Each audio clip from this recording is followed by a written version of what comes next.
was a comment that was made on Facebook the other day about being a submissive woman. They were saying that a submissive woman controls her man, and I agree with that.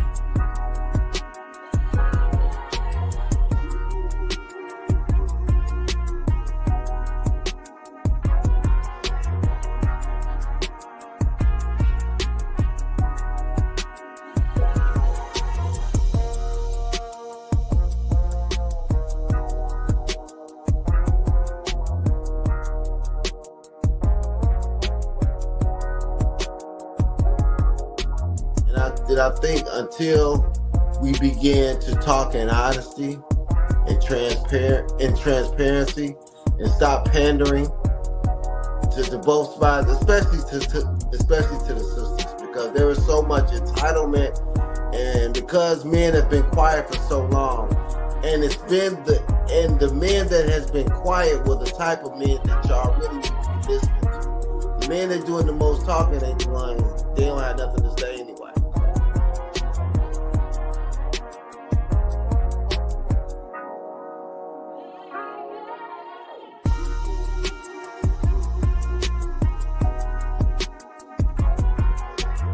What's good? It's your boy Quay Price, man, holding it down for Kandid Konvos. Definitely check us out every Wednesday night, 8:30 Eastern Standard Time.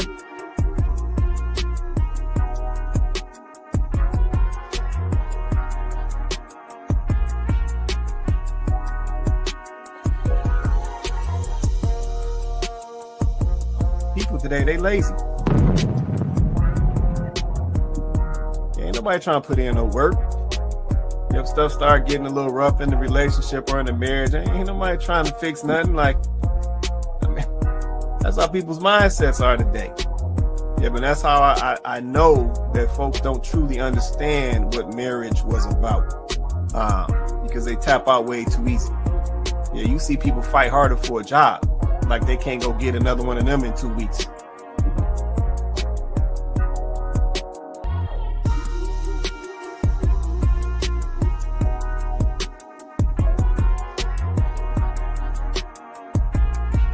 Yeah, she's talking about these guys coming to these foreign countries and sourcing out these foreign women because they possess these character traits.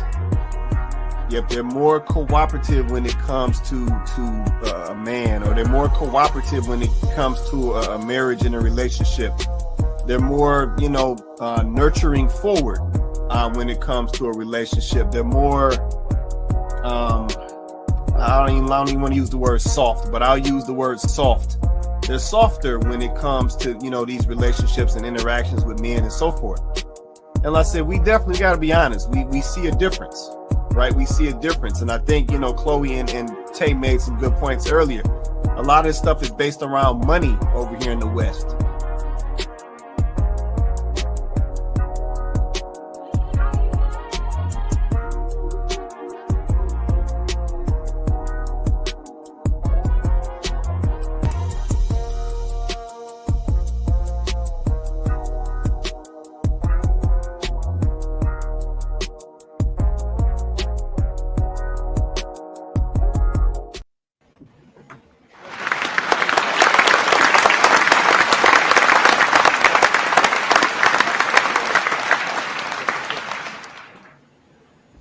What's good, everybody? Welcome back to Kandid Konvos. I'm your host, Quay Price. We got Coco on deck. We got Cole on deck. Say what's up to the people, y'all. Hey, everybody. Welcome back. Cole. I see Cole now. See what I'm saying? Man. Shout out to my panel in the building, man. Listen, shout out to everybody joining us tonight. Hold on one sec. Shout out to everybody joining us tonight. Appreciate y'all holding us down every Wednesday night. If you haven't already, smash that like button. Likes are free. Smash that like button. Also hit that subscribe if you haven't. For all my YouTube folks out there, I know we live right now on Facebook and YouTube, but if you haven't hit that subscribe, man. And also hit the notifications, man. Let's see, you need to know when we drop this great content, when we drop these conversations. So hit that notification bell as well. And like I said, drop your comment. Let us know where you're checking in from. All right, let me do this real fast as we get into this conversation. All right, here's a link to join us on the panel. You can drop this in your Google Chrome, your Microsoft Edge. If you're coming through your Apple device, come on and join us. Man, don't be scared, man. Come get on the panel, man. Get in on this. Bring your perspectives, man. Like I said, we run from no conversations on this platform. So, yeah, bring your perspectives, man. Like I said, we want to hear from you, man. But, yeah, join us on the panel, man. Like I said, in addition to the video feed, we also have this link in the chat feeds as well. So you can catch it at the Kandid Konvos page on YouTube or Facebook for the link. Like I said, and if not, you know how to get to us to get the link. But I'm going to lead us up here a little bit as we get into the conversation and drop the topic. All right. So we can do this real quick, see who we got checking in. All right, cool. See, shout out to my guy Donovan. He said, hey, hello, what up, though? Oh, and happy Wednesday, fam. What's going on, Donovan? Appreciate you hopping on with us tonight, brother. Always holding us down.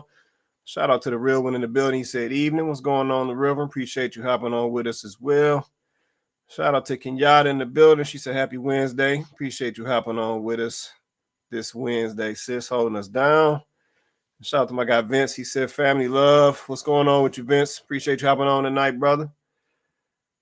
All right, cool. So let me I'm gonna drop this link. Y'all let us know if y'all need this link. We'll get it to you however we got to get it to you. All right, so I see we got Coco, we got Civil Rhetoric, we got Cole. Let me check in with Civil real fast. Come off mute real quick, man. How you doing, man? Not doing too bad, man. I appreciate you having me on. Oh, definitely. Appreciate you hopping on with us, man. Yeah, definitely. I recently came across some of your content and basically binged everything you got on YouTube. And yeah, it's on point. A lot of the conversations are on point. No, I appreciate it, man. Like I said, we you know what's interesting, man. That's how folks seem to find us, man. It's like they come across us, man. Like I said, we're a little small platform, man, but we're trying to, affect some change out here. Try to talk some sense into some folks, try to get them going in a better direction, man. So, yeah, I'm always appreciative when I hear somebody came across us, man, and then locked in after they came across us. So, no, I appreciate that, man. No problem at all, man. Good content. Got to follow good content. Appreciate it. All right, we're going to go ahead and drop this kind of title. We're going to get into this conversation. So, topic for tonight, modern dating is cooked. No, might be topic for the night. Modern dating is cooked. Okay, we're gonna get right to it. Let's y'all sent over a plethora of stuff. We're gonna kick it off with and we'll let JR hop up. So I see that's JR coming in. All right, cool. We're gonna go ahead and kick it off and so we can get what's going on. JR, you good, man? Yeah, I'm all good. How's everybody doing today? Doing well, man. How's that UK weather, man? It's cold out here, man. I see you got the big coat on. Yeah, it's all right, back. I got you. All right, we gonna let me check his comments. I think we got, let's see. Oh, Donovan says Civil Rhetoric, welcome aboard. Yeah, no, people showing love. Appreciate that, Donovan. Let's see. The Flash Artist said, hello, what's going on? The Flash, appreciate you hopping on with us tonight as well. All right, we're going to go and get on into this. Let's see what we got. Hey, I don't want you to take offense to this at all. Okay. But when I look at you, I see the pain. I see the aggression. See what I'm saying? I see the hurt. I see the trauma, But that's not from the relationship. But this is it could be from your baby daddy. No, but my it's question, not. but That's you not. said he did you dirty. That's not, though. This is my question, though. All right, boom. You've been with a woman for so long, right? In a relationship like that, domestic violence ain't okay, but it's more common. You box, right? You a little aggressive. I'm 5'10", 150 pounds. I'm writing a book, so I really don't want to say, but I'm 5'10". Foster kid. I see the trauma. I see the hurt. But I see the that's aggression. my dealings, not yours. But listen, that shit bleed out in relationships And onto it the does. other person. But Let's I be don't realistic. never put my problems on the next person. I don't never wake up and be unhappy for the next person. I don't never put what I'm going through on the next person. Okay, my question to you is, again, I'm 150, Yes, sir. 5'10". You box. I could fight too. I ain't know. But I would never. I don't do that. Are you confrontational? I do that because I don't 'Cause the have. way you I don't approach pick this- up guns. I'm used to and I need to protect myself, right? I can't even get my question out. I see. You dig what I'm saying? I'm looking for something soft. Yeah, for sure. I'm trying to be soft, but you niggas is weak. But then the insults come when somebody don't agree with what she's saying. I'm cool. Yeah. All right then. All right.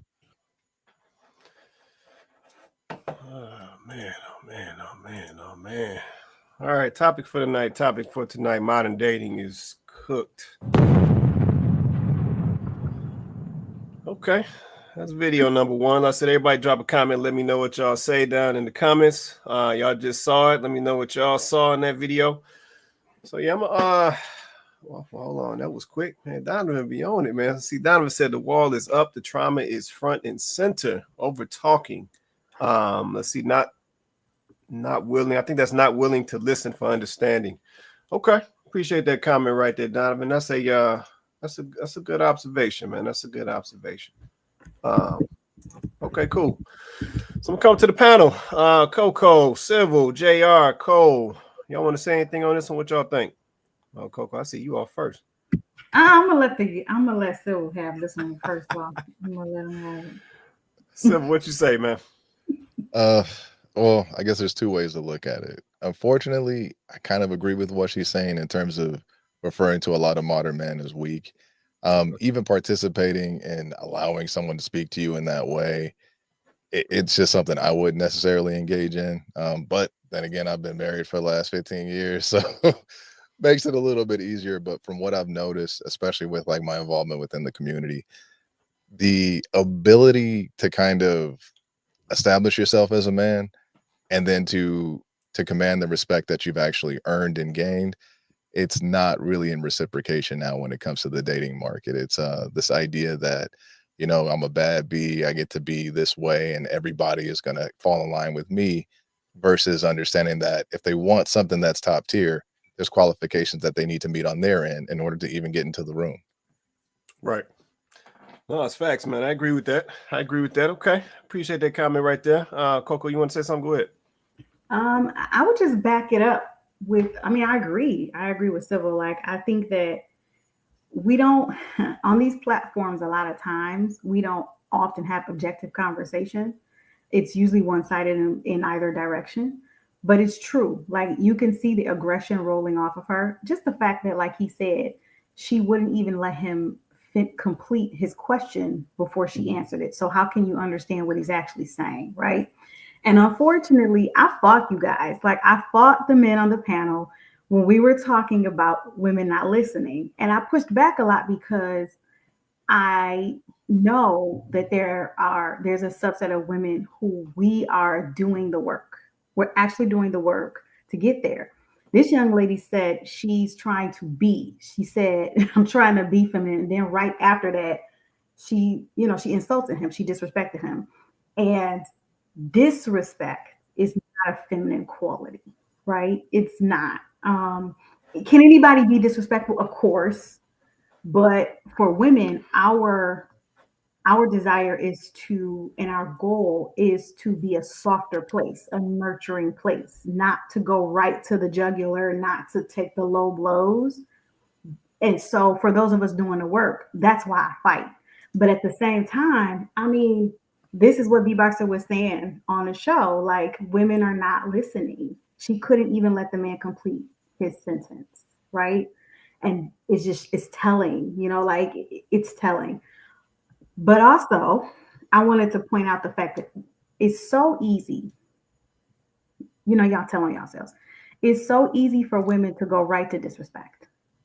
Like, if you felt like you wanted to defend your profession or defend your hobby, you box, okay, whatever. If you wanted to defend yourself, you could have did that, right? You could have articulated why you do it, how you do it, the reason behind it.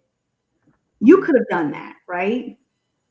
But you went right for insults. So if this is the pool of women that a lot of men are choosing from, then I have to agree. Like, modern dating is cooked if this is the result. Okay. All right. I appreciate that right there. B-Box, I know you just hopped on. I said JR, Cole down there. I know if y'all want to say something, just come off mute, say whatever you want to say. If you're good, let me know. Go ahead, JR. Yeah, I just want to ask a civil question, right? Obviously the men of today obviously are weak, and I just want to obviously understand, like, obviously, you know, in what perspective it's coming from, right? Are you talking in the sense of like men between men or men and women? It's mostly between men and women, and then in a way also between men and men because it's a reaction that's predominantly going to be an emotional response versus something that's logical and well thought out. And this is just in general. I'm not saying that this is every man. I'm talking in generalities from at least the neighborhoods that I grew up in. When it comes to men and women, men do what they need to do to get some. And in doing so, we end up basically placating and just being what they want, which is the guy to be a certain way that's not really traditionally masculine. I'm not sure if that answers your question. Now, understood now, because I just want to see from which angle you're coming from. Like, obviously, I do agree, obviously, between men and men, we understand the language, right? You know, in terms of men being weak, the strongest and whatnot. We understand what it is.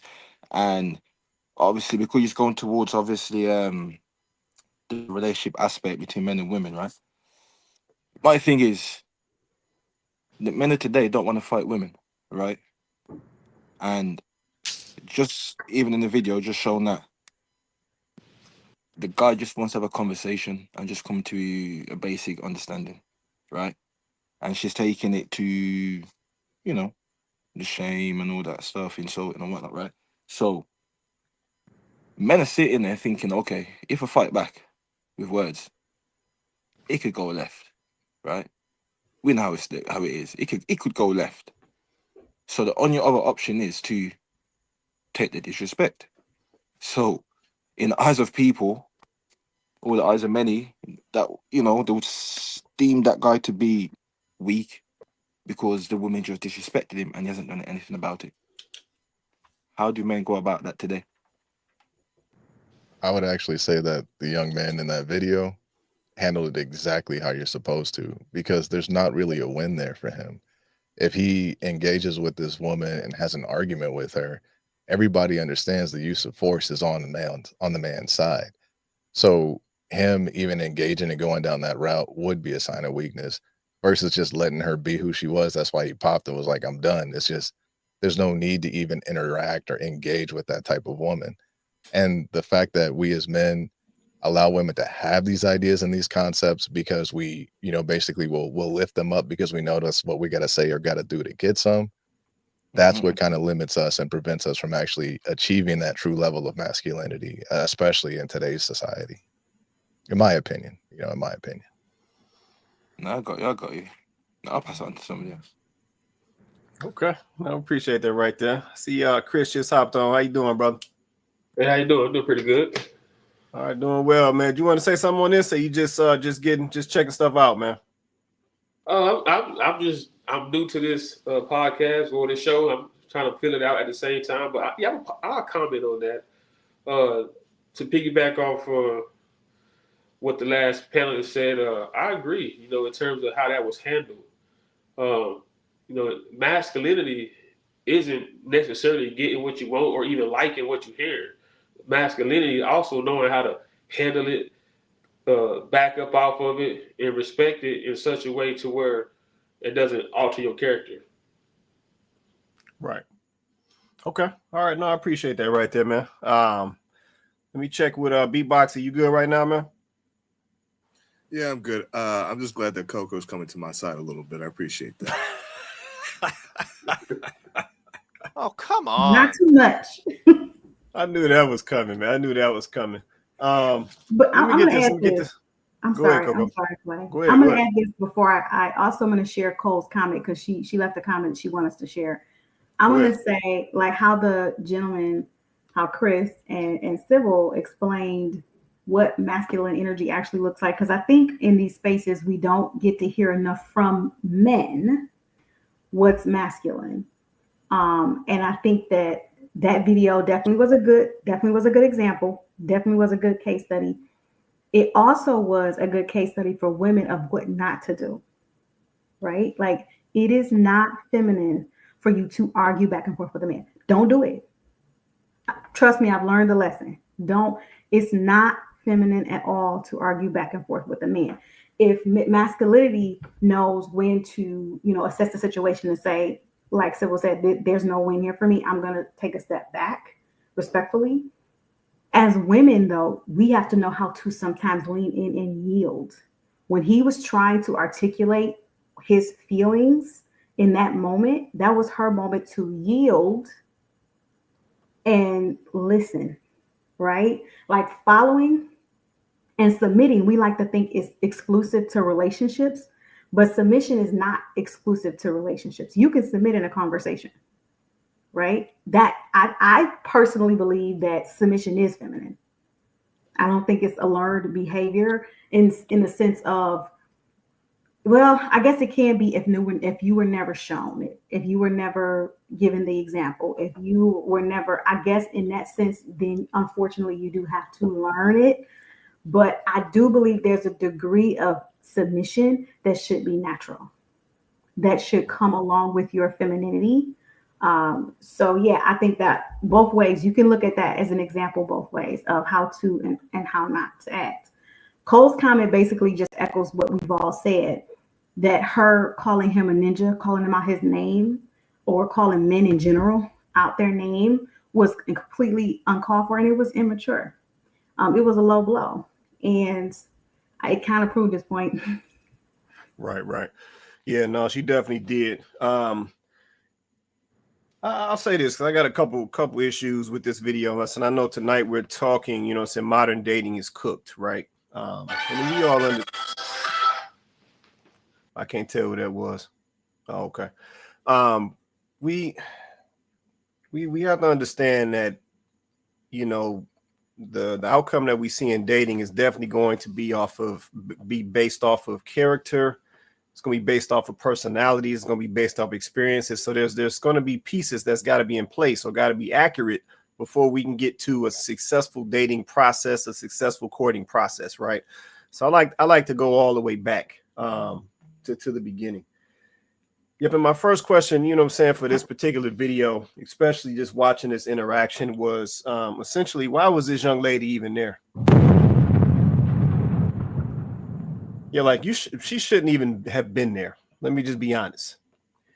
Yeah, because this is something that we do that I know is causing dating to be doomed or dating to be trash out here. We bring all this nonsense into our relationships. Yeah, this young fella is trying to have a conversation, and I know they on the show, but this young fella is trying to have a conversation. He feeling the aggression coming up all off this young lady. Like he ain't never even met her day in his life, and he feeling all of that coming up off of her just as she's talking.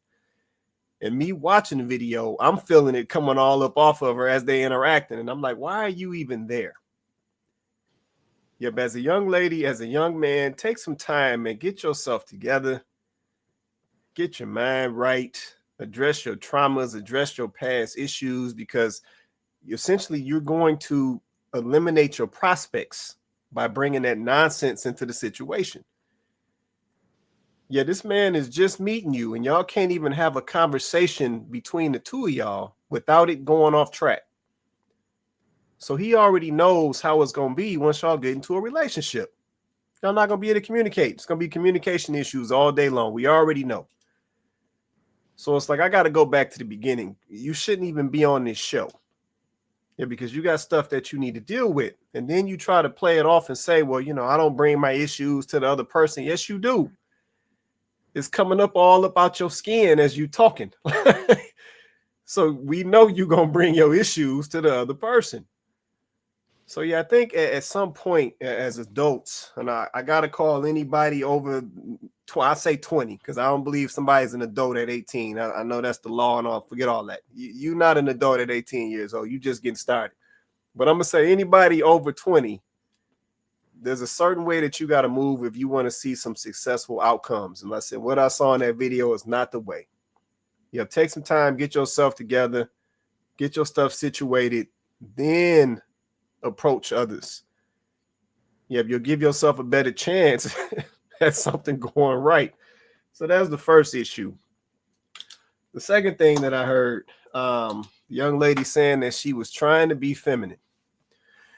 Or not, better yet, trying to be feminine, trying to be soft. I'm gonna call it the same thing because we intermingling them two terms today. We mixing soft and mixing feminine together. This is the thing. Yeah, this is the thing. Being feminine is, like I said, it's not you wearing pink. Yeah, it's not you putting on this front like you this little nice girl. Like it's not you putting on your long hair. Like that's not feminine. Yep, feminine is in you. Now you can nurture your femininity and improve it in certain areas, but femininity is in you, just like masculinity is in men. Yeah, so you getting up here talking about you trying to be feminine, or it's already over with at that point. Yeah, because that's not even the mindset. So I know you're not feminine. Typically, a woman that is feminine, she don't have to tell you she's feminine. She just moves and carries herself a certain way. And as a man, you'll be able to interpret that she's feminine. And the same thing goes for men. If a man is just masculine, he don't have to go around saying he's masculine. You're gonna see it in his actions. Yeah, you're gonna see situations present themselves to y'all in a relationship, and he just gonna move. He just gonna act. And you're gonna be like, oh, okay.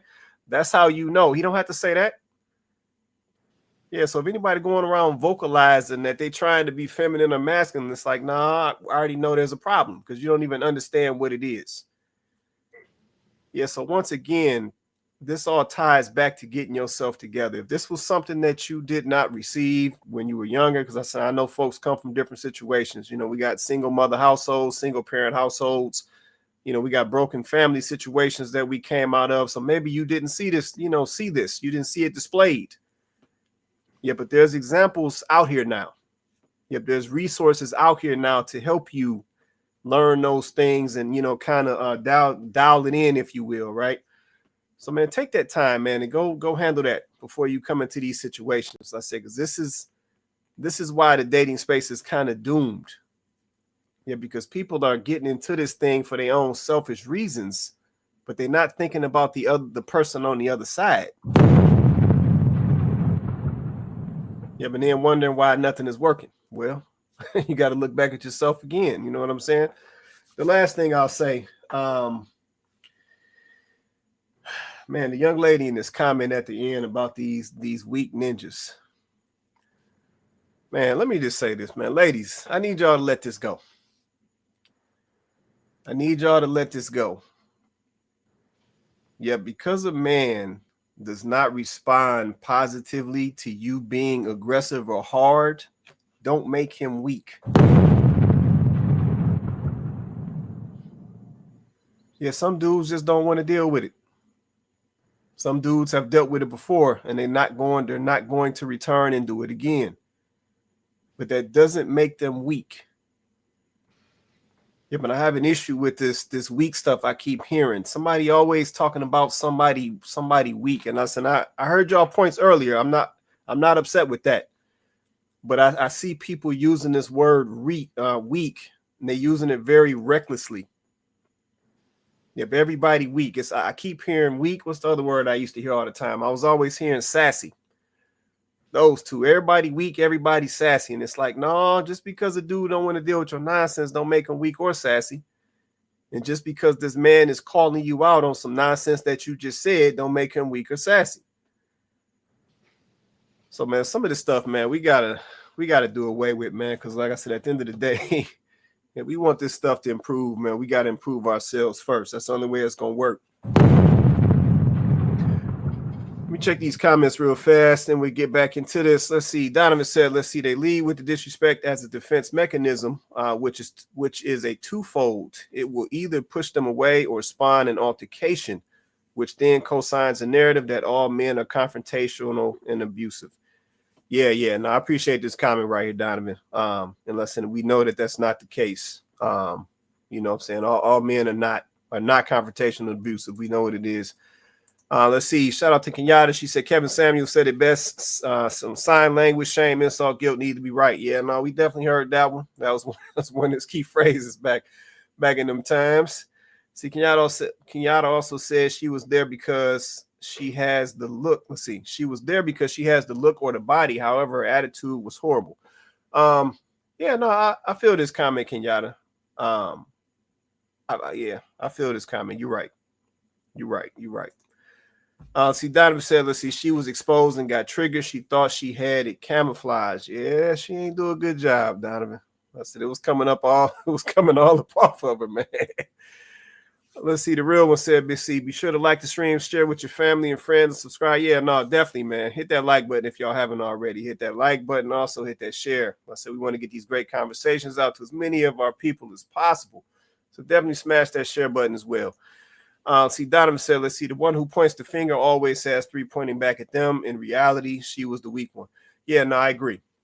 That's a valid point, Donovan. Listen, that's another thing we do. We like to project a lot. Yeah, we like to project things that we are, but we like to push it on somebody else. So now I agree with that right there. All right. Everybody good? Let's see, because I got a couple more down here if y'all okay. I'll take on to the next one and go to the next one. Okay, some of y'all gonna like this and some of y'all not, and I don't care. But look, I keep hearing men talk about, a man to date a woman who work at McDonald's, but a woman wouldn't do the same. Duh. First of all, regardless of the time that we in, society has raised men to be providers and raised women to believe that they are to find a provider when searching for a mate. I know y'all would like to believe that there's no traditional housewives out here, but there are. But you have to put yourself in a position to where she can become a traditional housewife, which means being a provider. Now, here's my thing. You going and finding a chick who work at Burger King or McDonald's is not a flex. When you get to a certain age and you've built a certain type of lifestyle for yourself, there's a certain caliber of woman and or friend, person, or whoever that you should have in your circle. You dragging and bringing and putting your cape on to save somebody is not a flex. Look, I'm not knocking you going to McDowell's to find your queen, okay? But stop complaining about it.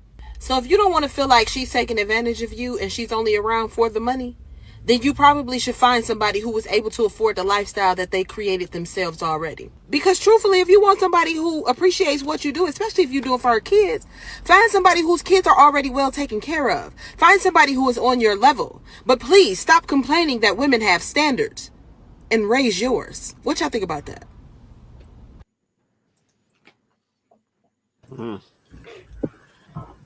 Oh my God, women stay gaslighting y'all so bad. Women stay gaslighting y'all so bad. And it was men in her comments going, I mean, she right. And I'm like, oh my God, she stay.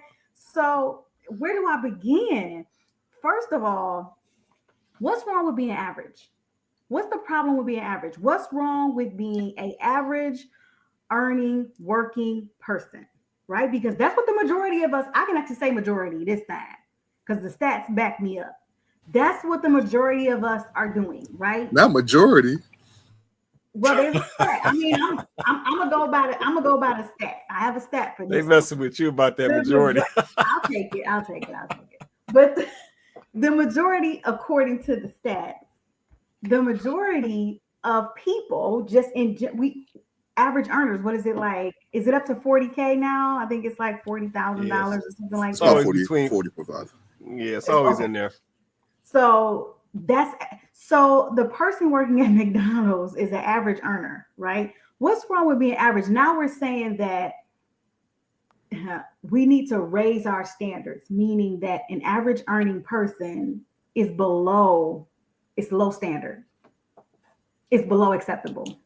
That's what we're saying now, that basically the majority of people in the United States are below standard. That's what we're saying. We make sweeping statements like that. That's basically what you're saying. And be so for real. A woman that has a nice job and is making a nice wage for herself is not more appreciative of what a man does for her. She demands more. That woman now expects more from a man because she feels like she can do it herself. I can do it myself. So he needs to be doing at least what I'm doing or better. And they prefer better. Let's just be honest. If she's making 80, he needs to be making 100. If she's making 100, he needs to be making 150. If she's making 150, he needs to be making $500,000. Let's just be so for real.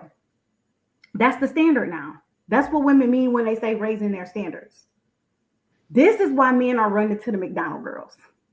Because who got time to be dealing with all that? They don't want to deal with that. So I mean, it's total BS. It's so to say that, and then she threw the kids in there. My goodness, like a woman will appreciate you more if you take on her and her kids, retire her, and make her a stay-at-home mom. Diabolical. I mean, they stay gaslighting y'all. I can't. I mean, I'm a land and give somebody else a chance, but like that's crazy to me. And not only that, but I had another point, but I'm sorry. I lost it. I'm gonna let y'all go. Okay, no, we appreciate that right there. I see Chris, you off, man. Do you want to say something in a beatbox? Either one of y'all can say something. Just go ahead and say what you want to say.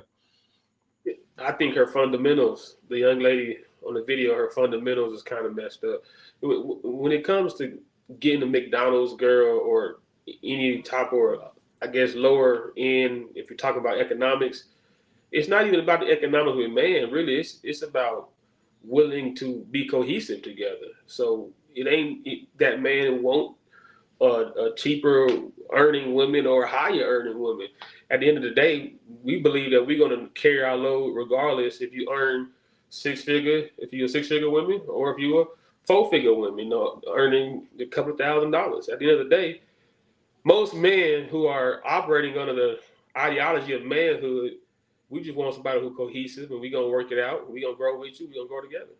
So I don't think it's as the young lady in the video, she made it a little bit more deeper than it had to be, simply because the way she viewed probably her idea of man and idea of her standards, due to her standards, she has a more complex understanding of it, which is she's probably gonna be single for a long time if she operates in that type of complex. Right. Okay, no, I appreciate that right there. Appreciate that. Go ahead, beatbox. It's on you, man. Yeah, so it's not just gaslighting, she's conflating two arguments. Men are not complaining about women at McDonald's. I don't know why she put those two. Men are complaining about women who are higher earning. That's what you generally hear, right? Like, or if you're college educated, those women typically are more hypergamous. The problem is that, and I tell women like this who are in these fields all the time, because I work in finance. I got a couple of degrees. I'm like, most of y'all are average looking. So what are we talking about, right? So it don't matter that you make all this money. You're not hot. So who cares what you think? Like, it doesn't matter. They get mad at me. So like, they don't talk to me. I'm like, good. Don't talk to me no more. I'm not going to hook you up with any of my buddies. I wouldn't do that to them. The second thing, the kids thing took me out. I was like, bruh, like, are we at a point where we think that men are that stupid that they would take care of a woman and her children for free? That's where we're at. Am I confused? Anybody, any ladies? Is that where we're at now? Because I'm shocked. That took me out. I didn't even know it was a thing. If you would do it if you were a real man. Oh, come on. I can't. I'm shocked. I'm actually kind of still crying from that because I can't believe that. That is crazy to me. Ladies, trust me, men in general, that's not where we're at. I'm sorry. Like, women, you have the problem with this 50-50 conversation. Ladies, if you got kids out of wedlock, that's not even a conversation you can even have. It's going to be like 80-20, 90-10, right? you got to take most of that work yourself. So if now there's women saying we got to retire baby mamas, nah, bro, that's not happening. Nah. Okay, appreciate that right there. Appreciate that. I know Civil, Cole, JR. If I want to say something, just come on. Go ahead, Civil. Yeah, I found it that when she got to the kid part, at least with the girl that works at McDonald's, that's only one person you got to take care of. If you get a baby mama, got 3, 4, 5 kids, that's 4 or 5 additional bodies you got to take care of. At least with the girl you get from McDonald's, she can look good. She's more than likely going to be a little bit more submissive in regards to what you have to say, because you will be in a position of authority and power. I mean, just the idea, and Beatboxing actually kind of alluded to this, the idea that she took 2 different arguments and combined them and then just basically made a whole bunch of nothing with it was the part that kind of threw me for a loop, and like cracking up at the idea that we're just up here trying to achieve and get better just so we can take care of someone else's kids. Like, come on now. Yeah, no, that was it was I'll have wild. none of that. No, it was wild. It was wild. You good, Cole, JR? I know if y'all want to say something, just let me know. If not, y'all can stay on. Go ahead, JR. Yeah, and I was gonna say, like, what's wrong with like taking care of another man's kids? Oh, come on. Is that retort? What you gotta give me some more. Come on, JR. What's the rest of that? Nah, because I thought it's for the community, guys. Like, I thought we meant to step up and be the real man, be the real leaders, and that, you know. But unfortunate for these ladies, yeah, it's just not gonna happen, right? Yeah, You know, so go on, hold sorry, on, go on. JR. Hold on, JR. Hold on. So I'm gonna respond to you. You asked a question about what is wrong with, taking care of another man's kids. So let me respond to you real quick. There are situations, or there's going to be situations where guys are going to get with a woman who already has kids. Like, let's just be honest, especially as you get older, right? But I think the issue is a lot of what we see today, and I'm not saying this is all women because I know it's not all, but a lot of what we see today is we see too many examples of women not appreciating that man. Yeah, but I think that's the problem. Yeah, but if you have a man who is willing to take you on as his woman, commit to you, and you already have children by other men, regardless of what the situations with the other fathers is you have to appreciate that man and cooperate with that man. And to me, I don't see why that should be an issue, or why that's an issue. Yep, at the end of the day, you know what I'm saying, you in a situation, let's just be honest. Yeah, you in a situation. Yep, and then, like I said, if a man is willing to take that situation on and love on you and love on your kids and provide for the house, regardless of what's going on with the other baby fathers and anything else, and he holds it down and do what he do, then you need to work with that man and be appreciative of that man. Yeah, but what we see in these videos is the opposite. Yeah, we see young ladies almost taking this entitled position, almost like it's some type of benefit for him to get with you and you got kids already. And that doesn't make sense. Yeah, that doesn't make sense. So yeah, I think that's where the issue come in is the appreciation piece. Yep, and the respect for that man and what he's doing, because a lot of men are not going to sign up for that deal. Yeah, but like I said, if a man assesses his situation and says, okay, this is the woman that I need to complete my empire, but she happens to have some kids, and he come in and take over that situation, then you at least need to appreciate that man. You shouldn't be entitled to feel like, oh, he should. It's a bonus for him to come take you on with your kids. Like, that's the wrong mentality. Yep. So yeah, that's just my position based on what I see. Yep, definitely you gotta appreciate that guy, because I said once again, he's taking some risks. Was you done, JR? You got some more, man? Go ahead. Yeah, no, I understand. I just need a confirmation because obviously I've collected women are manipulative and women are not appreciative. So yeah, for the fellas that are listening, listen hard. That's red flag number 2 I've collected for you. Like, I just not got extra confirmation. Yeah. Okay. Okay. You want to say? I got you, man. You want to say something, Cole? Go ahead. I can't hear you. I can't hear your sound. What you done did to your mic? You was good earlier.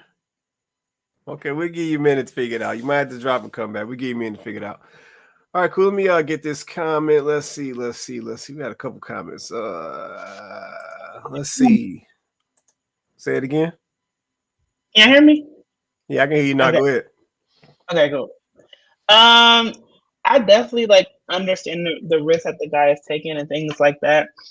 But I also want to say, like, the guy kind of does the picking too. So I mean, isn't that part of the issue of how he picking? It is. Oh, you want to say something, Chris? I know if you single to say something. Go ahead, Chris.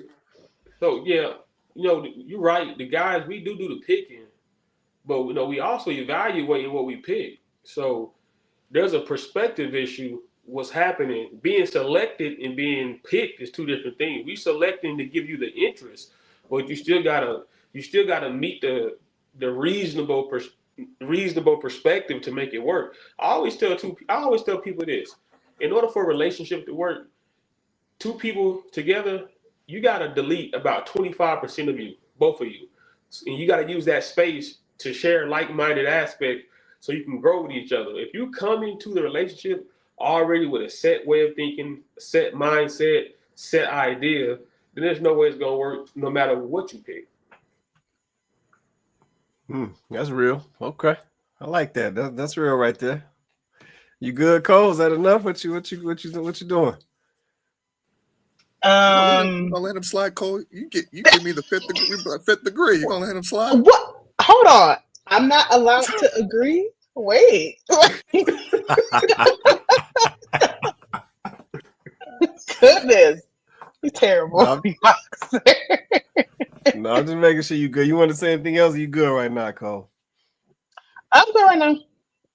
Okay. Oh, okay. I don't know. Oh my God, y'all are terrible. Why are y'all being like this? Yeah, I got a question for That's this Cole. growth. Right. I'm gonna leave her alone. Y'all don't want me to look. See, she over here. Y'all don't want me to grow. She over here elevating. Go ahead, JR. I heard you hop in. Go ahead, JR. Yeah, now so obviously she asked a question about obviously men selecting women, like obviously, we do approach and whatnot.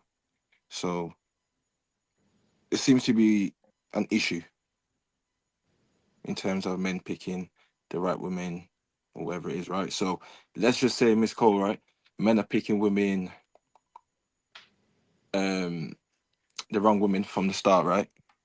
So we're saying that a lot of guys are overlooking red flags, right?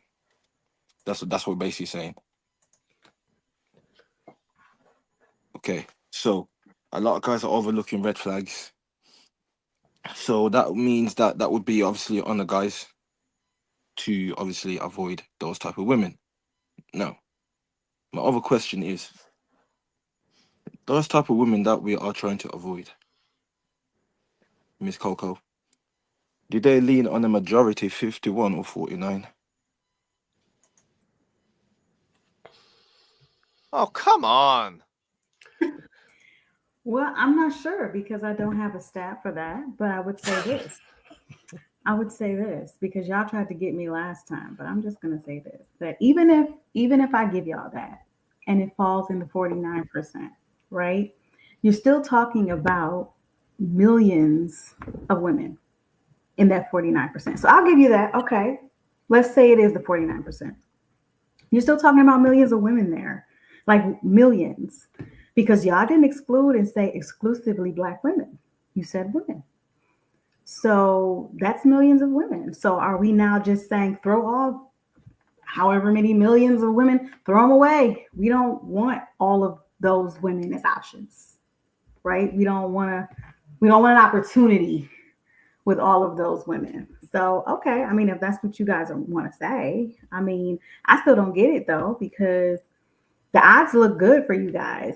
Just looking at it from a base level, like we still outnumber you guys, and you guys are not limited to just Black women. You don't have to just date Black women. So it's looking pretty good. It's looking up for you guys because we still outnumber you and we talk about all women, not just Black women, by a nice thick margin. So I mean, you guys can keep hanging on to that if you like, but you're gonna miss out. So I guess it's up to you. Yeah, that. No, You done you messed made a up, good JR. point. Yeah, you made a good point. But I'll give you that. Yeah, you made a good point. Cool. So obviously, let's say let's exclude that half now. Yeah. So let's just say we do come across a good woman. Now, what is the issue there? Like from your perspective, as to why, let's say, men have got these women in abundance. Let's get rid of the bad ones. Now we're facing the good ones. What's missing there between Black men or men in general with those women today? The throwaway women or the good women? Good.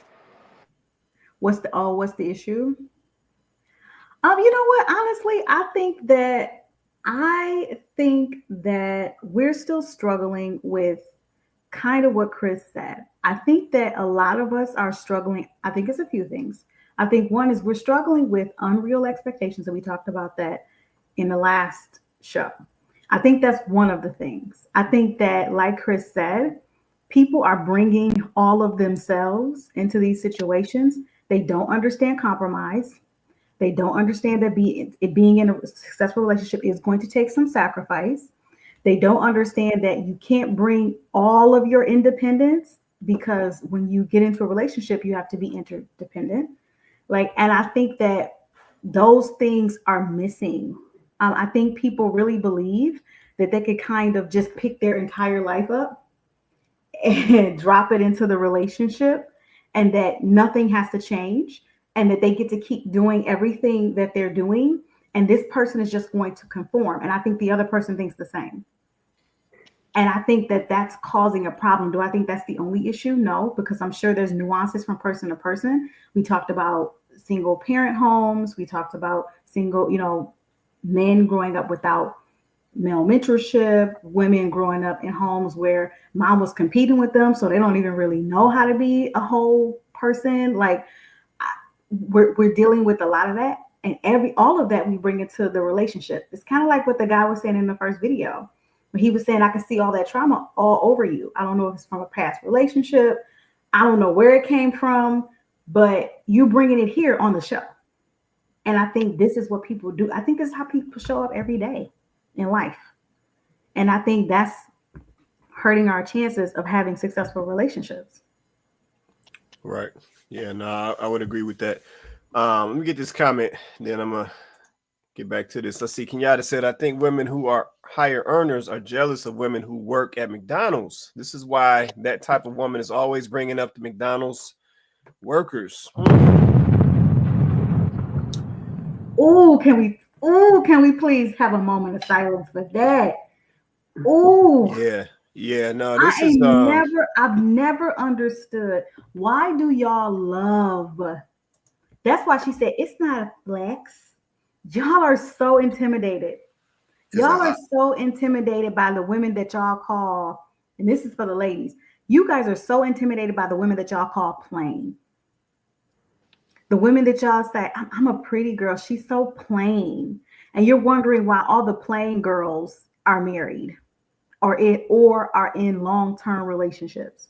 And you can't figure out why you got your 30-inch bust down and, you got your teeth fixed and you got the fat sucked out of your gut and pumped into your behind. And you are trying to figure out why you can't get a man. And there it is. Stop competing. You need to be taking notes. Right. Yeah, no, that's I appreciate that comment, Kenyatta. That was spot on. Let's see. Donovan said men adore plain. Yeah, no, this is a good comment as well, Donovan. Let me say this. That video was interesting for a couple of reasons. But the main thing that I gotta say from that video, and I got a couple other points, but the main thing I gotta say is, ladies, y'all need to start talking to men. Yeah, y'all keep making these videos talking about what a man should be doing. It ain't a flex for him to get with a girl from McDonald's and all of this, and he should be with a certain caliber of woman. And it's like, but that's not you. Yep, and that's part of the problem. I think a lot of people out here, they think they the caliber. That's not you. Yeah, that's the problem.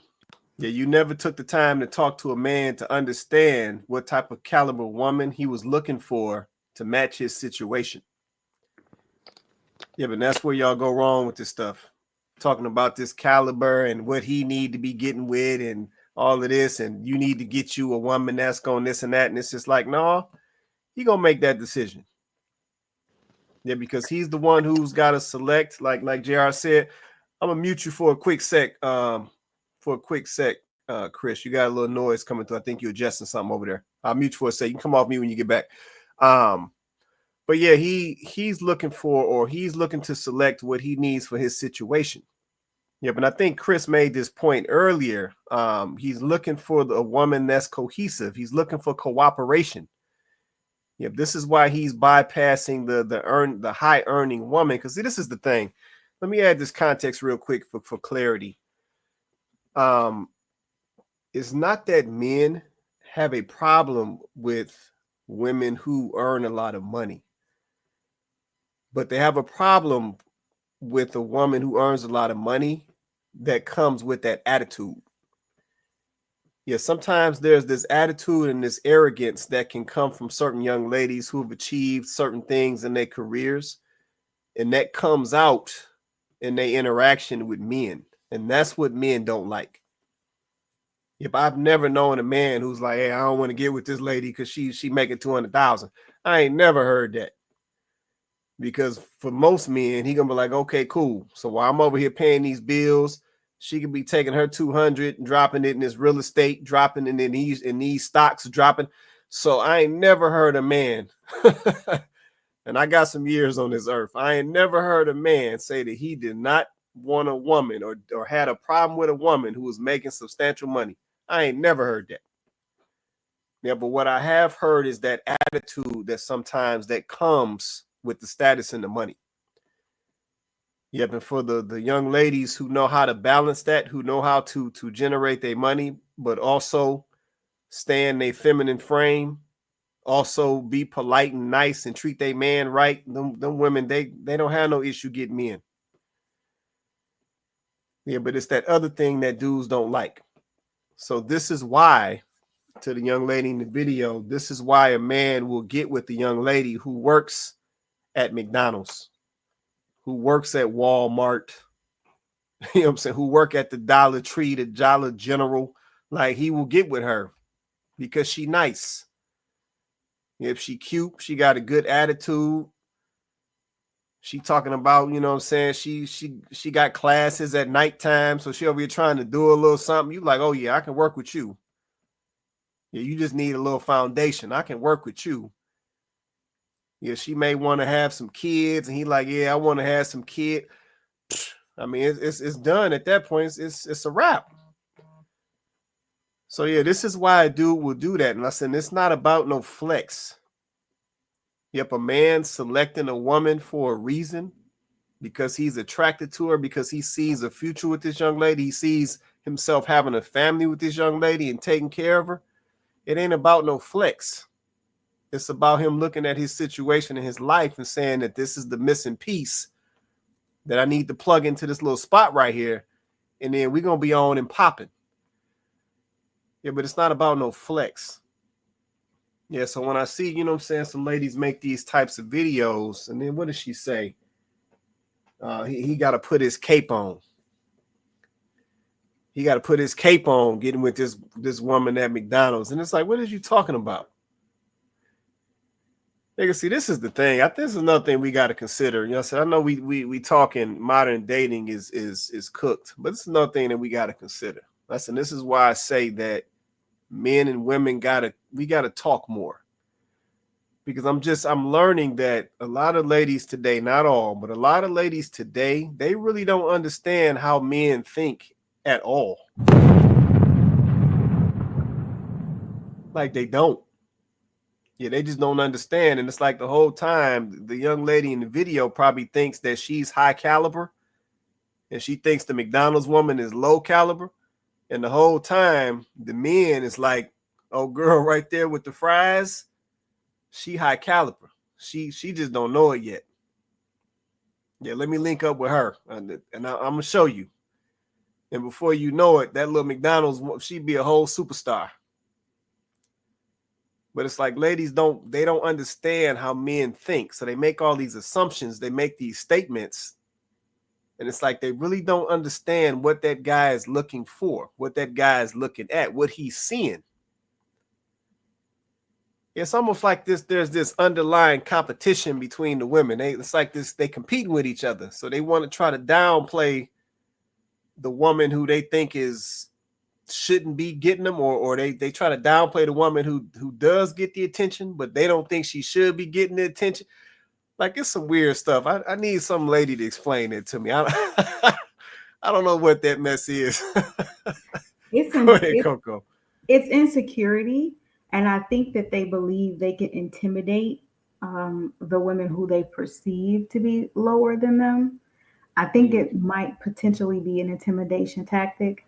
I'm trying to understand, because that's genuinely not, I don't get it. I really don't get it.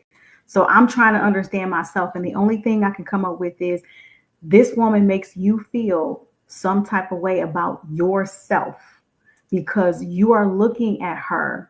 And even though she's working a McDonald's job, or she DoorDash, or what Amazon deliver, last flex delivery, whatever she's doing, even though that's what she does, let's just be honest.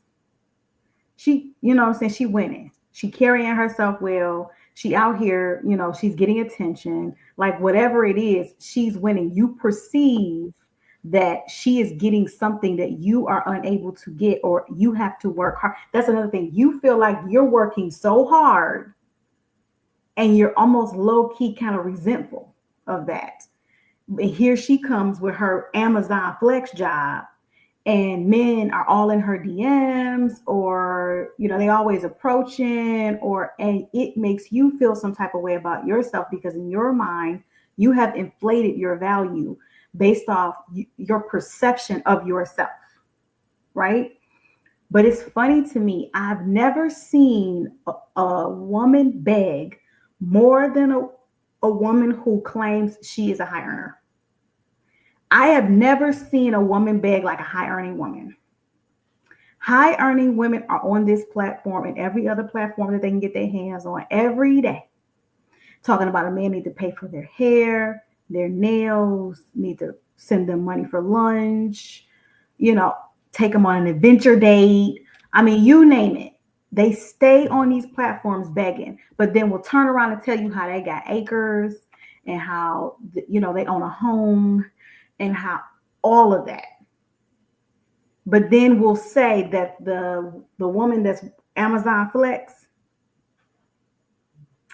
yeah, she's low standard. No, appreciate that right there, Chris. Go ahead, Cole. And I'm gonna come to Chris. Go ahead, Cole.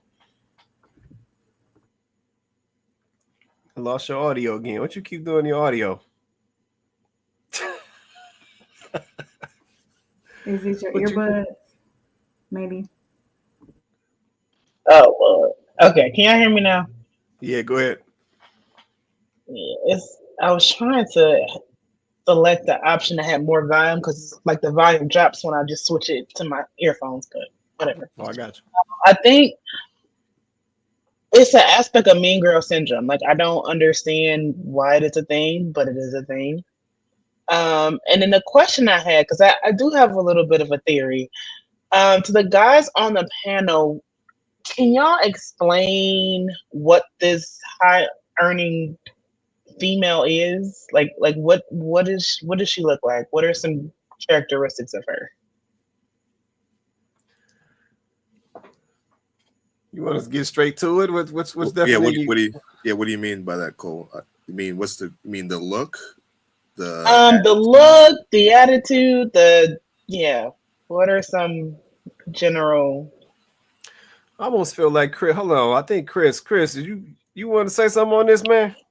Come off mute, Chris. Come off mute. Well, hold on. Let me get you off mute. You on mute right now. Hold on, Chris. Hold on. All right, go ahead, Chris. You want to describe this woman? I think like you want to say something. You know what? I try to do that. See if I can come to a meeting of the minds with this question. First and foremost, we have to understand that a male definition of a high earner might not be the same. Breakdown on what a lady thinks anyway. I think for a man, we don't really approach it looking for a high earner in terms of value when we're dealing with women.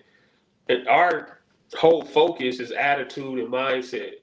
The responsibility from a man's standpoint is not even focusing on your money or nothing like that. It's the peace you bring in with the company you bring in. That's high earning for us. Okay, no, I appreciate that right there. Let me add additional codes. I know what you're asking. So essentially, this would be the scenario of the woman essentially the career driven woman, right? So she went to college, she got her degree, she got into corporate America. She started out as a support agent, worked her way up to a sales executive. Now she's a vice president. Okay, so I know we like to play in this 100,000 range and all that. So she typically probably gonna be making somewhere between, let's just say, 150, 200,000 salary wise. But the issue is she's a person that she leads with the title and achievements and the money. And then she tends to want to hold those achievements over a man's head. So it almost becomes this competition between her and the man, or this, basically it becomes a competition between her and the men that she interacts with. So she then begins to look down on these men, almost like they ain't doing enough, or they ain't out here doing it as good as she doing it, type of thing. So I said, there's this attitude that comes along with her achievements, when she interacts with men, and that's what men typically don't want to deal with. They don't like that part. Does that answer your question? It does, but then I have a follow-up question to that. Then it's out of curiosity. So that same makeup. No, that's my headphones. Oh Lord. You okay? Go ahead. Yeah, go ahead. Okay. My follow-up question, it's still my headphones. I hear it. Is that coming from you? Don't know. I can't say what. No. Wait, hold on. Let me see if that's coming from you. Hold on. No, maybe not. Hold on. Let me try. Come off mute, Cole. Yeah, that one me.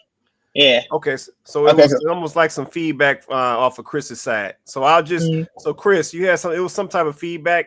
It's probably not from your side, but it might be crossing with somebody else.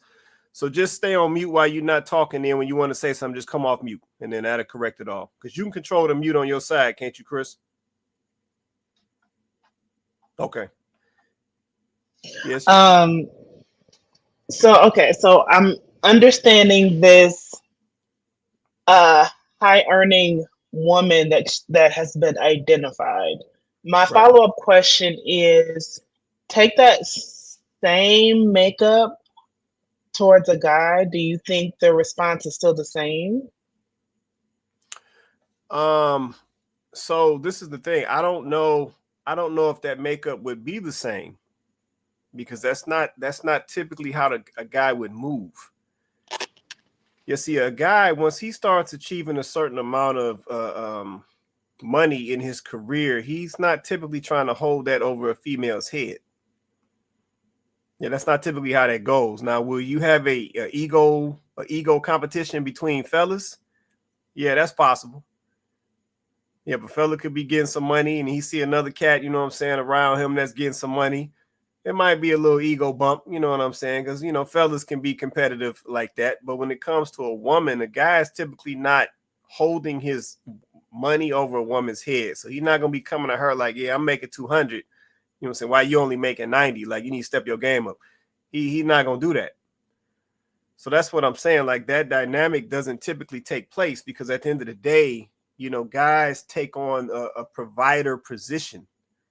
So he already knows he bringing his money to the table to take care of somebody. So first he's going to be taking care of him. Then eventually going to be taking care of her. Then eventually it might be some kids coming in. So it's like his goal is always to make the most money that he can because he know his money is going to be taking care of people outside of him.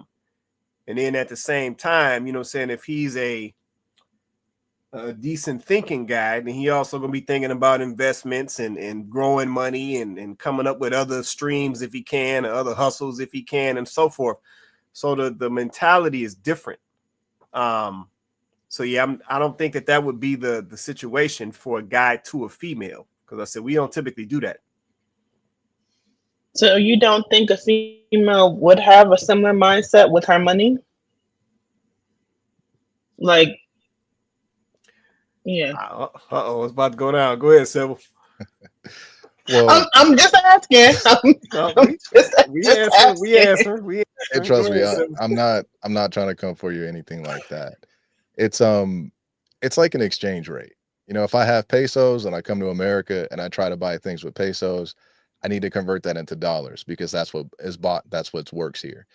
When it comes to the traits that are developed from becoming a high earner or being a man who's someone that's out there and being competitive in the market, those are seen as attraction triggers to women.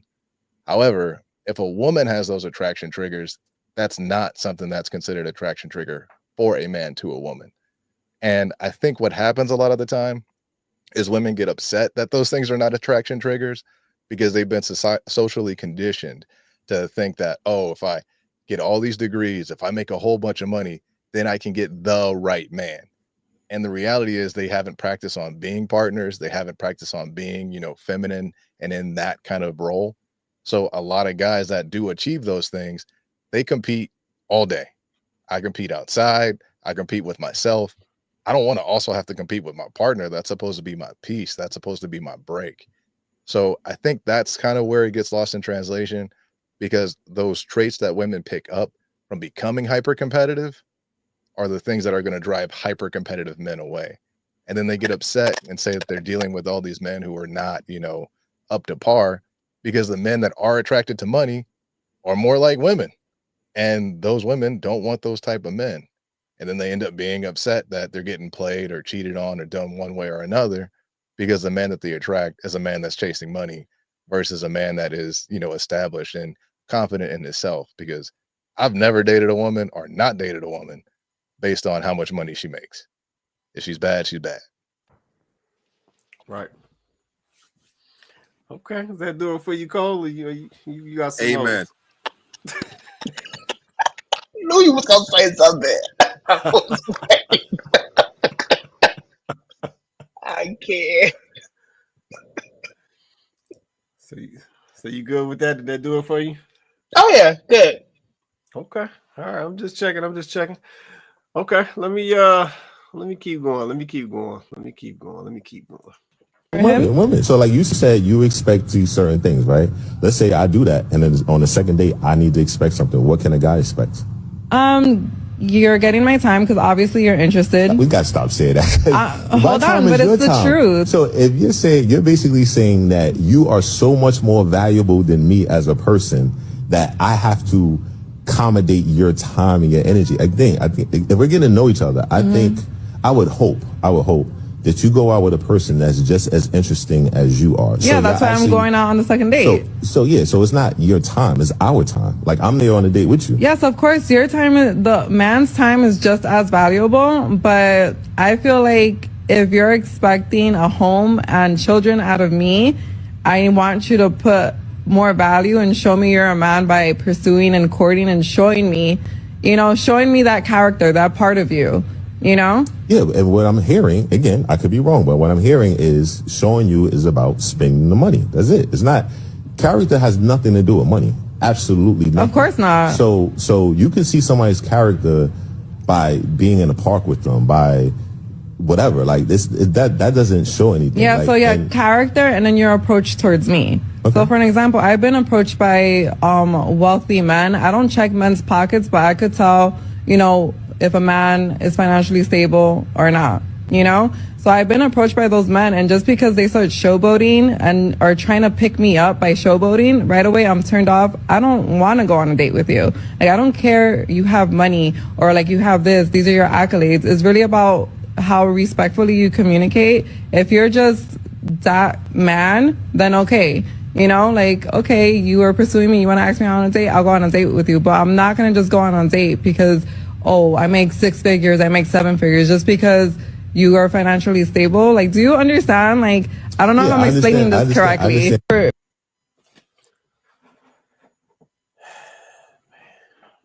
Okay, that's the next video. So we talking about, said modern dating is cooked. Okay, so y'all saw that one. Drop a comment, let me know what y'all say on what y'all just saw. Coming back to the panel. Let's see, Coco, I see you off mute already. You want to say something? I was just gonna say I'm glad he understands what she said, because I don't. I don't understand anything she just said. She flip-flopped halfway through her response when he applied pressure and said that, so you're telling me that your time is much more valuable than mine. Then she flip-flopped and made it about character. And when he said, okay, well, but you can tell a man's character by just spending time with him. Then she says, yeah, but I mean, now here comes let me just tell him what he want to hear. So then I'll say, well, also, I don't just date men for money, but literally the very first thing that came out of your mouth was you pursue me and showing me that through how you accommodate me, right? And I just think this goes back to what I was saying in the last show. I told y'all, women believe that their time, their energy, and their presence is a reciprocation for your financial investment. They believe that their time, energy, and presence is an appropriate ROI for your financial investment. So your $400 dinner, their time, energy, and presence is sufficient. That's why they don't understand why you're asking them what they bring to the table. They're genuinely, I think there are some women who are genuinely confused when you ask that question, because they have been gaslit by society to believe that if they are attractive and if they just do what they need to do to be aesthetically pleasing, then you should be willing to do whatever it is you need to do to impress them and get their time and attention. And that's enough. And that's literally what she's saying. And I can look at her, and I'm gonna be honest, I can look at her and I can say she probably feels like she has this she's ethnic and exotic, and men probably do tend to, approach her often because of her look. She's got a slightly unique look.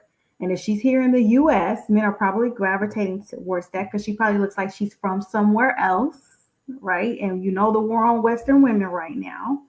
So, I mean, yeah, she probably get hollered at a lot. So, I mean, she probably feel like she the prize. Okay. Let me, I know Chris came off and Civil just came off. Go ahead, Chris, and I'm going to come to Civil right after you because he was after you. Go ahead. I actually got a question for the panel about that video. Is it possible that this entire, I got two questions, one for the panel and one for the last speaker, but is it possible that the women who have that type of entitlement, is it possible that part of the correction is to stop giving women as much easy time from as a man? Because it seems like women they're saying this, they're speaking that they getting all this attention, and apparently they're getting attention that they didn't even earn. They just, I guess, they wake up, make up, and get attention. And I feel like maybe that's part of the problem in terms of how this unreasonable idea or perspective exists, is because they're getting a unreasonable amount of attention and with nothing to support it other than their looks. But to the speaker, the last speaker, what's your name? Coco. Okay, sorry, but I don't see it on this side.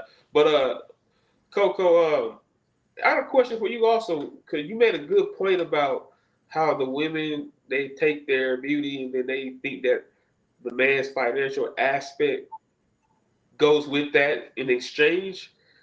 If that's the truth of the nature, then why not just sell it? They're already doing that. I was just about to say. But okay, let me No, clarify. but I get what you're saying. No, I get what you're saying. Wait. Let me clarify that. Okay. They're selling it, but they're doing it like in a more like hidden way. Why not just go on full display and just outright sell it without the idea of all these standards?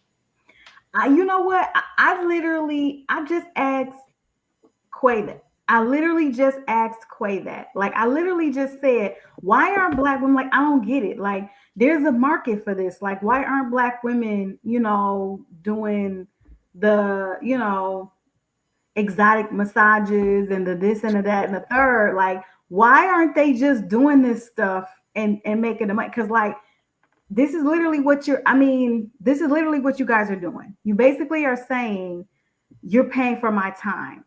The only other women that I know that have a structure like that, you pay for my time and it's transactional, are prostitutes. Yeah, S workers. Right. S workers and prostitutes, OnlyFans models. They're like, you're paying for my time, right? And they're honest about it. They're upfront about it. And I think that women want to do that, like you said, in this backhanded way. They really just want the same attention, and they want the same consideration, and they want the same transactional, situation. But right. They don't want it to come off as cheap. They want the title to go with it. Right, the label. They don't want the label. They don't want that. Right. But it's basically the same thing. It is. At that point, it is, because if you're marketing your beauty as, since I look good to you, then I am entitled to whatever financial capacity that exists, that comes with you as a man. Then I feel like if that's the all be all, then just take the standards away, stop playing games, and just be that purchase that you're trying to market yourself as. But Cole, I see you got your hand. I know Civil was after Chris. Civil, you go ahead, Civil. Let me let you rock, and then I'm gonna come to Cole. Go ahead. She was selling it. like there's no let's not even pretend like she wasn't. He called her out. She backed up because he pointed out to the fact that she was selling it. And she was like, "Oh no, don't look at me like that. I'm not really about that business." But that's what she was doing.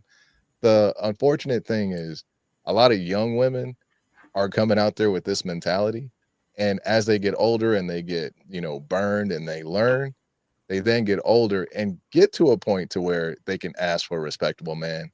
The only issue is a respectable man that they want isn't going to want to deal with all those scars. It's like the young woman in that very first video. And also you're going to get her at, not at her peak. You're getting her on her decline. And nobody wants to pay top dollar, for day old meat, day old bagels. There's a reason why they're at a discount.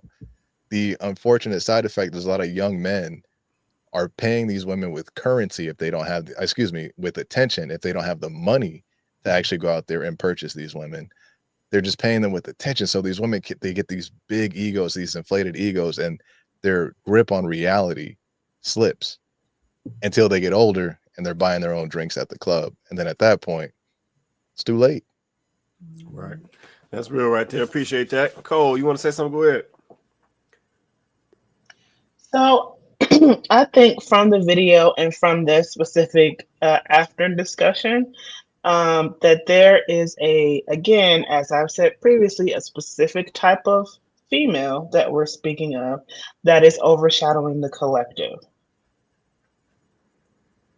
I I disagree with that. I know you That's cap. stand on that. That's cap, Cole. That's cap. I don't know. That's cap. That's not true. That type of That's cap. female. I don't think that's the average female. That is the average female. Me included. I don't think that's the average female. The average female. Listen, I'm going to say majority. I'm going to say it. They, like Coco said, they believe in you paying for your time, and there's no reciprocity involved, right? So let's use you, Cole. Let's use you, Cole. If I take you on a date, I was average, so I no, I didn't. No, I'm not saying that. Just role play with me. Just role play with me. There ain't no smoke. Just role play with me. Let's say me and you go on a date, right? Do you expect me to pay? Again, average person here. I'm asking I think that there's okay with an equal investment on the first date. I'm okay with splitting the bill on the first date. Cole, I asked you a specific question, and I gave you a specific answer. Am I paying? Should the man pay? Yes or no? Am I paying? I said no. Pay the full bill. You don't necessarily have to pay. I don't pay. God damn it, Cole. God damn it. I don't believe you. Why you don't believe me after the previous things I've said? How not? Did you ask me this before? Did somebody ask me this before? I don't think I did. I don't remember. But what I'm saying here is this: like, if I, as a man, I know that typically, I'm saying yes. You paying for the date. I ain't about to play with y'all. I love the. I'm not about to play with y'all. You most definitely, absolutely are paying for the date. Yes, sir. But I'm trying to make. But I believe that you I'm believe in not deflecting. But I believe that. Let me explain what I'm trying to say. So, I believe that Ms. Coco, you believe in reciprocity. A lot of women don't believe in reciprocity. See, when I dated my wife and I paid for the date, you know what she said to me? I got you next. Right? So that's the issue here. So when you said women are, so she's extreme because she's a whore. Let's just be honest. The way she's speaking, she's probably from the Dominican Republic. All that, she's probably there's a thing with Dominican women. I've dated a couple. It's not a good thing. Don't do it. It's a bad idea. But I'm just saying, it's a bad idea. There's levels to this. The average woman is not necessarily a prostitute, but they roll like that. They're saying, hey, my time, my attention, all this stuff, you might have to pay for my nails, maybe a wig or a weave, and then I'll have sex with you. What is that? That's a whore. I'm sorry. That's just what it is. So, I mean, Cole, this is not a subset. This is a large set of women walking around. Okay, well, maybe I'm just like the easy-weasy 2% then. Because even women with, and I'll say one more thing and I'm done. Even with women with marriage, he got to come with this big carat ring. He got to do this. And it doesn't stop, right? It just doesn't stop. So I'm like, as I said in the last podcast, men can just get sex for free. We can get cigars. I'm going to watch the NFL game. I'm going to watch the NBA game. Hell, I'll get a escort that's going to just hit me up and have sex with me off the rip. Why would I do all that, do all this dating and mating, all that, when I could get it for free? Why would I do that? Okay. All right. Let me try to clarify for Cole real quick. Let me try to clarify. Please do, because for that question that you asked me, Box, about that dinner, I think I'm gonna take it off, Cole. I think any woman would prefer that the man paid for the date for the first dinner. Will she go halfsies? Yeah, she might. But preference-wise, I think any woman would prefer the man to pay for the first date, first dinner, because like I said, it says something. Well, typically says something about the man. If we just gonna be honest, because if the dude comes to the first date talking about put some money on the table, you're gonna be looking at him sideways, ladies. We gotta be honest. I'm gonna be looking at him sideways. But if he comes to the first date, you know what I'm saying, the little black the leather folder come out with the bill in it, and he put the money up, put the card up. y'all gonna take note. So we just got to keep it a buck about that. But I know where you was coming from, Cole. I know where you was coming from. The only time we offering to pay for the first, and I'm gonna exclude you, Cole, because you said you 2%. Okay, but the only time we offering to pay for the first date is if that date was so poor, like we're like, oh no, I can't. No, you know what? I gotta go. I'm gonna leave money on the table. I'm out. Like that's when, yeah, it got to be one of those types of situations where we're like, oh yeah, no, I gotta go. Here you go. Like I don't even care. I gotta get out of here. Like I don't want to be a part. I don't want to see you no more. I don't want to kick it with you. I don't want to skate with you. I'm done. Like that's the only time, in my personal opinion, that we're like willing, like ready to pull some money out. Like because yeah. That's true. I heard a bunch of stories like that. That's true. All the lady friends I know, when they paid for it, they said they were trying to escape. Right. Oh yeah, no, they cutting it off. So that's why they put the money up, because they're not gonna see you again. So no, we definitely know that's popping off. Let me get some of these comments and I'm gonna come back to it. Let's see. Kenyatta said, "I'm so sick of these women on these podcasts saying you're getting my time. This statement is so egotistical." Yeah, no, I don't like that statement either, Kenyatta. I really don't, because I said, to me, once again, it's heavily selfish. Yeah, just keeping it a buck. Kenyatta also said, let's see, sounds like these women only look good because once they start talking, the men run, because ain't none of these heifers get married or long-term relationships. Yeah, no, this is why I said this on the other show, is it's, what is the outcome?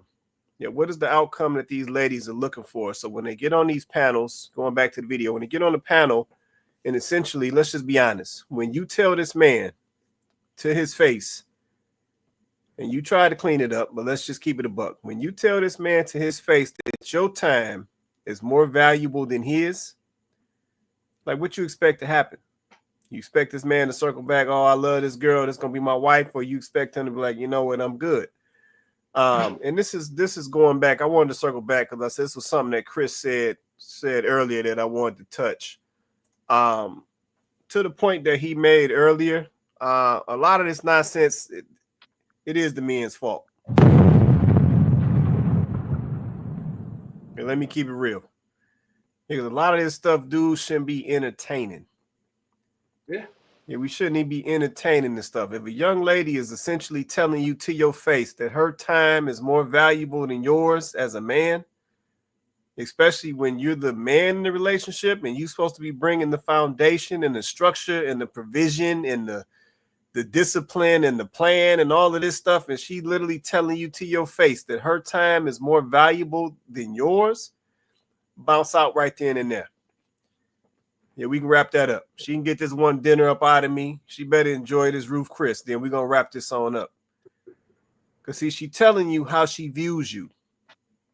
Yep, she telling you what level of respect that she has for you. Yeah, I know we talking modern dating is cooked, but it's definitely going to be cooked with this mentality. Our time is equally valuable. Yeah, you had to go get your makeup on and throw your little hair on and whatever else to come on this date. Okay, well, I had to go get tapered up, faded up. I had to go pull this money out the bank. I had to go work to get this money first to pull it out the bank. I done put this little date together. I told you when to show up. I came and picked you up or whatever. We met, whatever you want to call it. But I've been investing in this engagement just like you. Yep, I might have some kids. I had to go get babysitters lined up, whatever else to be on this date. So how you going to sit there and tell me your time is more valuable than mine? And we supposed to be trying to come together. Yeah, so some of this stuff I will fault the men. This is like some of the stuff we be tolerating and entertaining. It's like, I don't care what you call it, beatboxer, Dominican, what you say she was?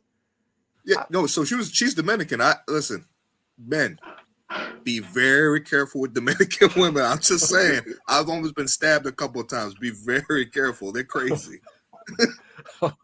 Okay, see, I'm not as good. I'm not as good at identifying them, so I ain't even know. But if you say she Dominican, I don't care if she's Dominican, Hawaiian, Venezuelan. I don't care.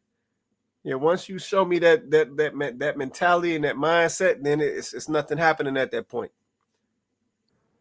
Yeah, it's nothing happening at that point. So yeah, that piece, to Chris's point, I'm gonna put that on the fellas. We gotta stop entertaining some of this nonsense. And the other thing is, man, we be letting this lust drive everything.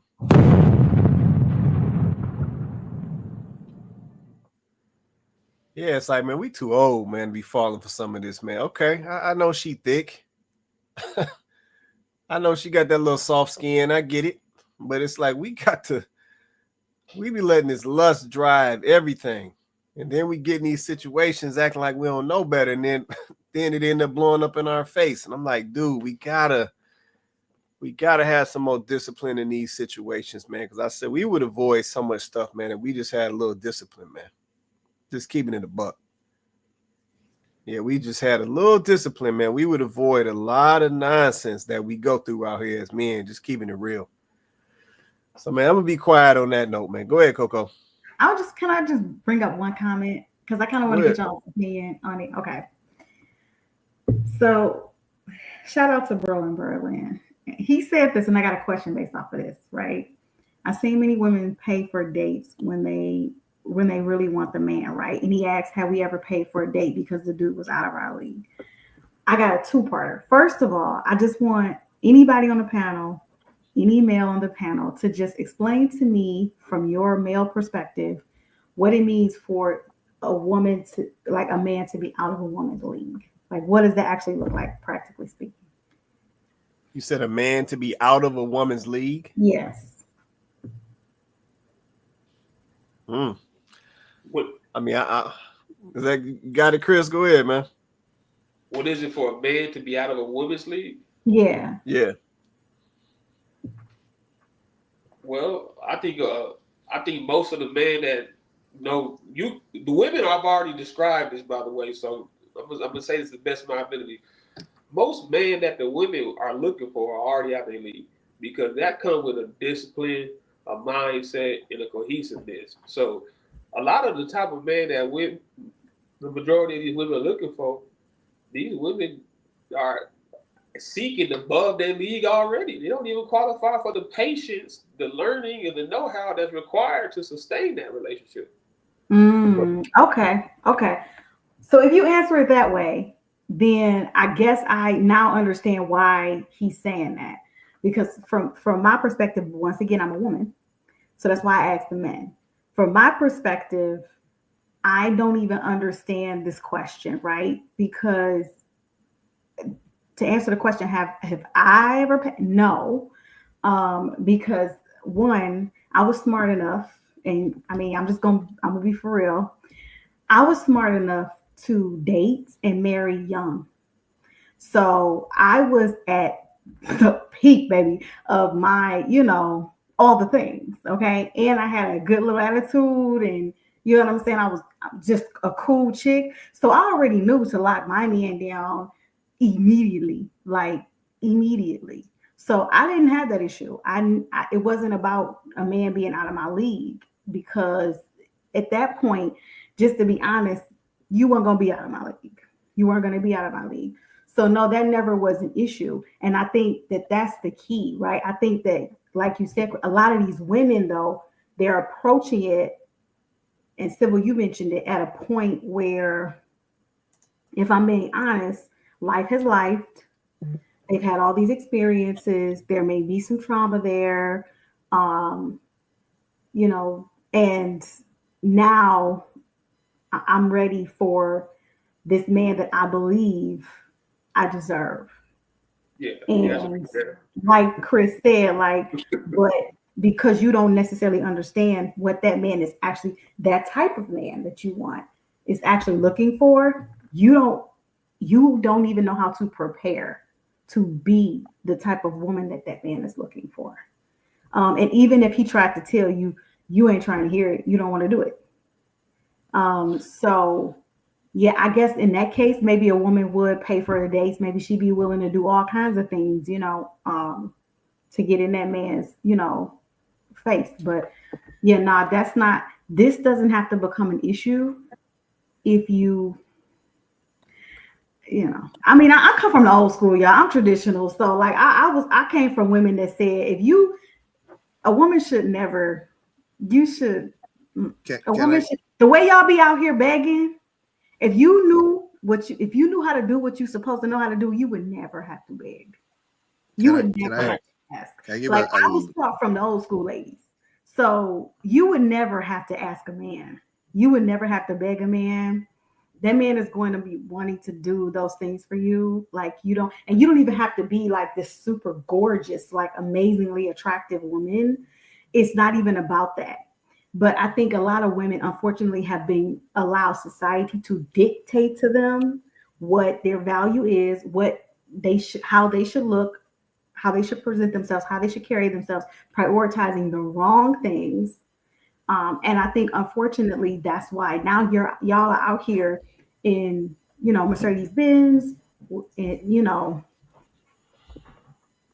paying $2,000 a month in rent and begging the man to get your hair and nails done. You would never have to do that. Right. B-Box, you want to get in on that, B-Box? Go ahead, man. So Cole, I agree with you in the traditional sense, but the problem is that the game has kind of changed. And I've said this before, that women have standards now for the men that they want. So there are going to be women who are dual-minded. They will make men that they don't want to pay. And because Bro Berlin brought up a good point, personal trainers be eating for free all the time. Yeah, the man that they get tingled for, oh yeah, she'll pay for him. She'll give him free stuff. She'll give him a lot of attention, and he don't have to do nothing but hit it, right? I'll just use me as an example because y'all can see me. Like I've been to college. I played football in college, and all that. That's some things that guys talk about. I don't know what y'all talking about. I'm like, women have done stuff for me for free, so I have been able to get with women for free. And it's not just me. An average man can do this. The game has kind of changed to where I understand, especially if you're a woman who stands on principles and is 10 toes down on and 10 toes down on certain things. Like if that woman's rare, and men can sniff that and feel that. So if I know you're a different type of woman, like you need to pay for me, this is what I expect, this is what I want, I'm going to oblige that. But if I know you're a woman I know that you hit him for free, made him pay, I'm going to be like, nah, I want what Pookie got. I want what he got. I want what Pookie got. Treat me like Pookie. So that's kind of where I'm at on that. I'm with Coco, but the game's kind of flipped a little bit. It's a little off. So. Okay, Chris, you want to say something else, man? You good, man? You know what? Yeah, I'm pretty good on that. That everybody pretty much gave a synopsis. It's pretty clear on that position. Okay. All right. Cool. Yeah, and I think just to kind of piggyback on what you were saying, Coco, or just to add, I think another one of the problem is we're taking this position today where we want to essentially tell them, instead of talking to men and asking them what they want or what they're looking for, we're more taking this position where we want to tell men what they should accept.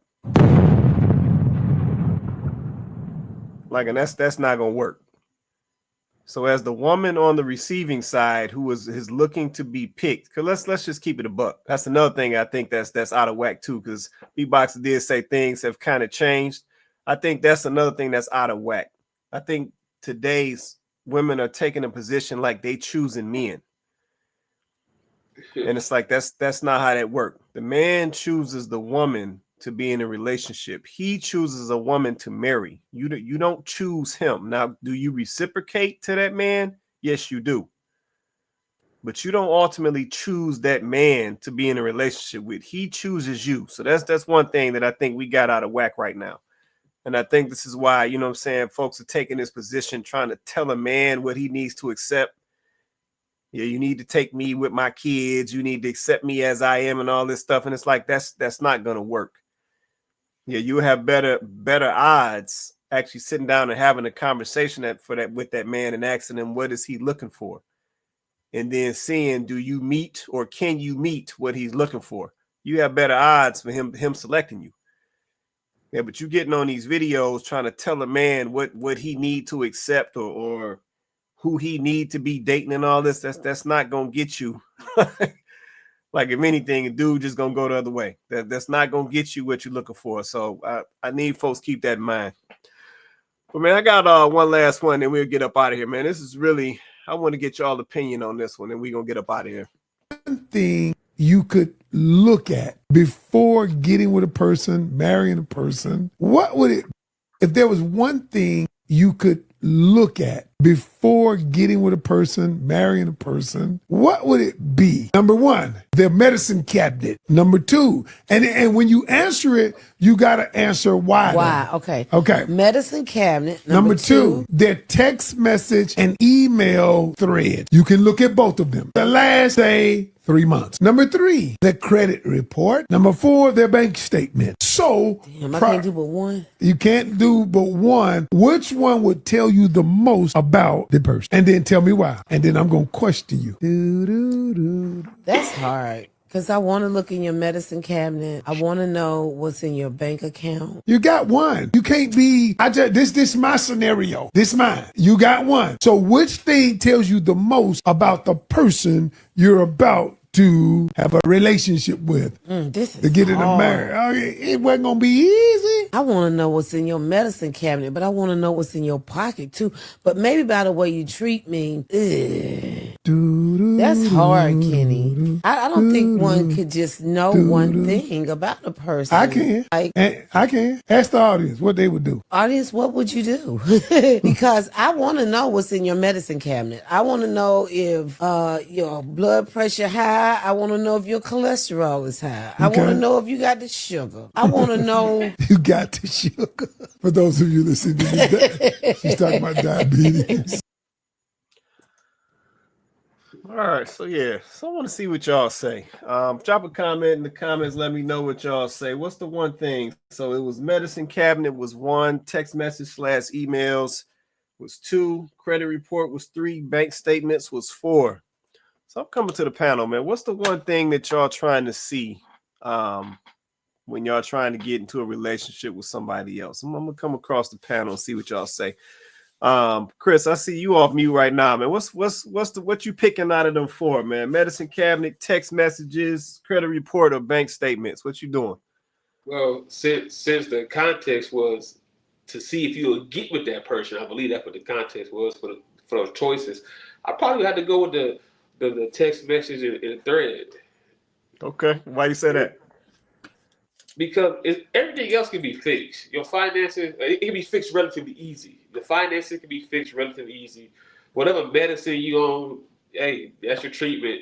But this thread, this message, that's going to give me a sneak peek of what type of person I'm dealing with, from conversation to how you think to what the value of your perspective, how you type it, how you laying out your positions and your opinions, your statements, your responses, your comments. That text message, that thread is really, I ain't gonna say it's a watered down version, but it's 75% of that person, in my opinion. Okay. Appreciate that right there. Appreciate that. I'm coming up to Coco. Coco, what you say? What you picking out of that? Medicine cabinet, text messages, credit report, bank statements. I agree with Chris. I'm going with text messages. With text. I mean, I will go with that. I mean, these are my options, so I can only pick what's from here. I mean, I just feel bad if these are y'all options like these days, because we weren't using any of this stuff to pick people. This is not how we found our spouses.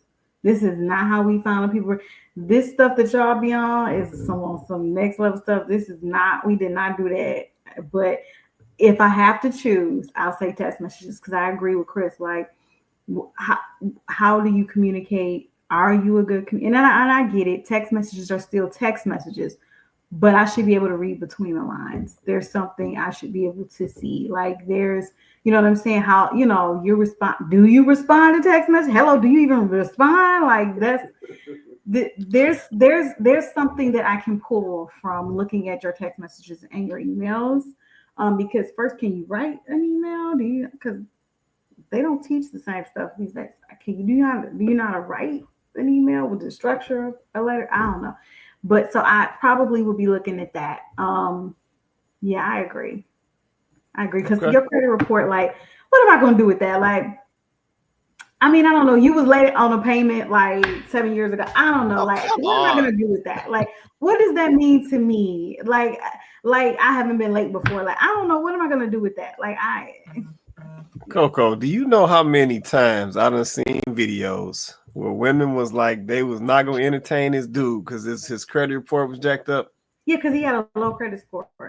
And I'm like, you do understand that your credit score can be corrected relatively quickly, Right. especially It can be. because a lot of people have things on there that are old that could be disputed, that could, you know what I mean? Like that can be. Now, I will say this disclaimer, unless you're just an irresponsible person, because I guess your credit report will show that too, okay? But I'm talking about people who might have something on there because they had a late payment. You know what I'm saying? Like they got something up on there. They never really got it all. Like that could be a thing too. And I don't know if I want to judge you off of that, but I mean, if I'm being honest, I will say this. I think it's crazy for a woman out of her mouth to say, I need to see his credit report, or if he has a credit score that's not above 600, I don't know, whatever they're saying. I think that's crazy because the stats say that women are the ones holding all the debt. So that's kind of crazy that women are saying they want to see credit reports, because if men start turning that around and start saying, I'm not going to date you based off how your credit report look, or let me see that debt to income ratio, y'all all messed up. Y'all messed up. Right. Because, and I'm not Facts. I'm not trying to offend nobody, but because you guys are the most enrolled, right? Somebody got to pay for that. And a lot of times it's loans. So that debt to income ratio, see, next time the guys, when she be like, I need to know what your credit score look like, you're like, I need to know what your debt to income ratio is. She'll probably drop that. She'll probably drop that. She'll probably go ahead and let that slide because she don't want you to see that. I appreciate that right there. B-Box, man, what you picking, man? That's why I say credit score. So I work in finance.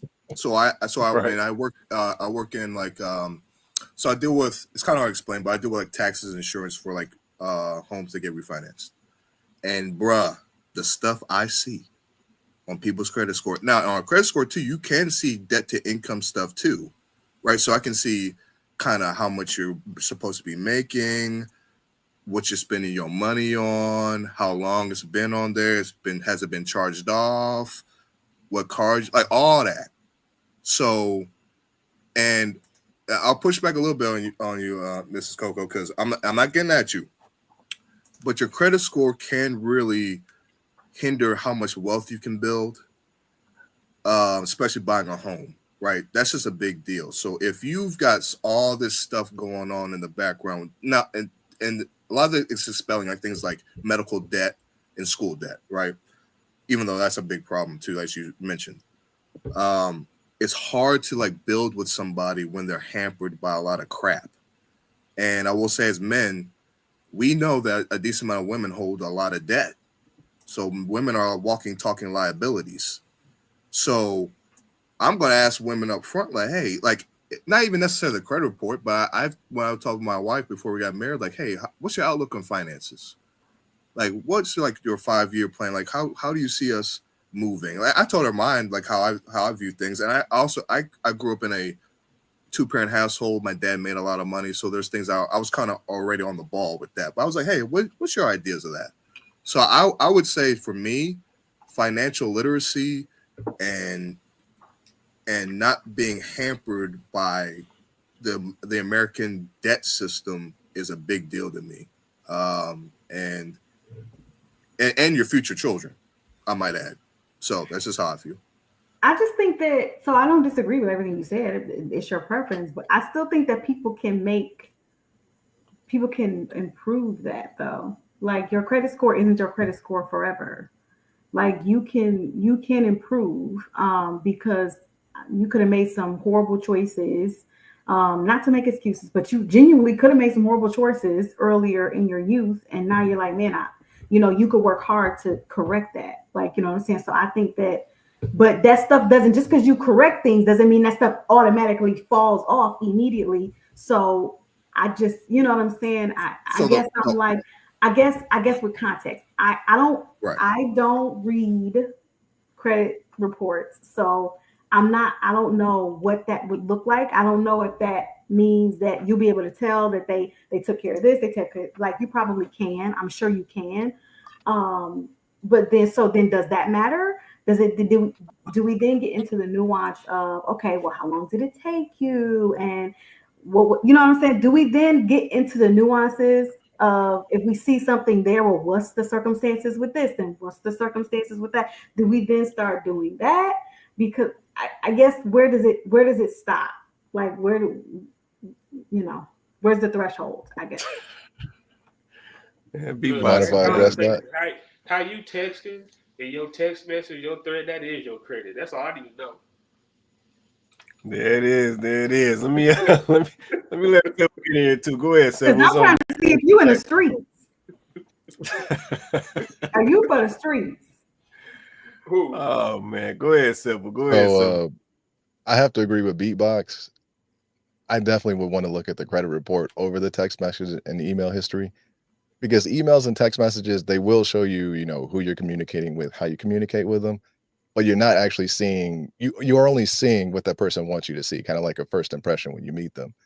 The thing with the credit history is I could see where you shopped. I could see how much you spent at these shops. Like if I see you went to JCPenney's and Macy's and you have all this consumer credit, you're probably not going to be the most responsible person. If I see that you have college debt, but I ask you if you have your degree and you say, no, I didn't finish, I just have all this debt and didn't finish and get out of it, that shows me that you're not necessarily a person who's going to complete a task once they start one. If I look at your history and see that you're maxed out, maybe you pay all your stuff on time, but you're making minimum payments, that's going to tell me that you live above your means. So you're most likely not going to be somebody that I want to come and quote unquote save. The credit history also is going to tell me the things that you don't necessarily want to reveal to me. That's going to allow me to be able to make an impression of you after also meeting you, talking to you, and spending time with you. The text messages, like, unless you see like blatantly she's talking to 5-10 other dudes, but for the most part, if I can look at the information you don't want me to see, like basically that credit history being your algorithm and how you spend your time, how you spend your money, how you spend your resources, that's going to give me that insight to who you really are, like the person you really are when the cameras go off and you look in that mirror and that little voice in the back of your head is like, should you really have done that? That's what you get from the credit report. And if I see you got a Nissan Altima on there, it's even worse. So, yeah. Oh, man. I feel bad for the girlies that, had to get their lives together. I'm sorry, y'all. They throwing red flags all over y'all. But that's the thing. Go ahead, man. Yeah, I was gonna say the same thing. I got questions about that, but oh my goodness, I'm glad. Yeah. I'm glad I barely had credit. That's one thing. I'm glad I barely had credit when I got married, because y'all would have been all up and down my credit report. Like, I'm glad I barely had any credit. Yeah, y'all. Sure would. I'm so glad. I'm just saying. So what does that mean when a girl don't got no credit? She ain't got nothing in her name. She ain't got no credit. What that mean then? I mean, she's God too be young. with you. It's over. She's too young. That's what that means. See what I'm saying? No, but real talk. I definitely have a question based off the comment. You can't have too much going on. It's crazy. Okay. Well, if a woman has, let's say she's rebuilding her credit and she's working on it, or you could see that she did rebuild it, that shows you that she's at a different stage in her life and that she's taking things more seriously. So it's not necessarily just because you have a ton of debt, you're not a capable match. It's just that it's really going to show where you set your priorities at. If I see that you all of a sudden started paying off cards and you didn't open up new ones, you might have your head on straight now. Maybe we can actually pursue something serious. So it's not just what you see in the fine print or just in black and white text. It's also about what that, represents. So it is nuance, like I said. So now it opens you up. Yes. It's all of these nuances. So now I'm looking to see, well, what's the circumstances of this, and what does this mean here? Well, if she So did, are y'all? I mean, hello. If she did this, then that means, okay, she's turning a corner. If she didn't do this, if she didn't.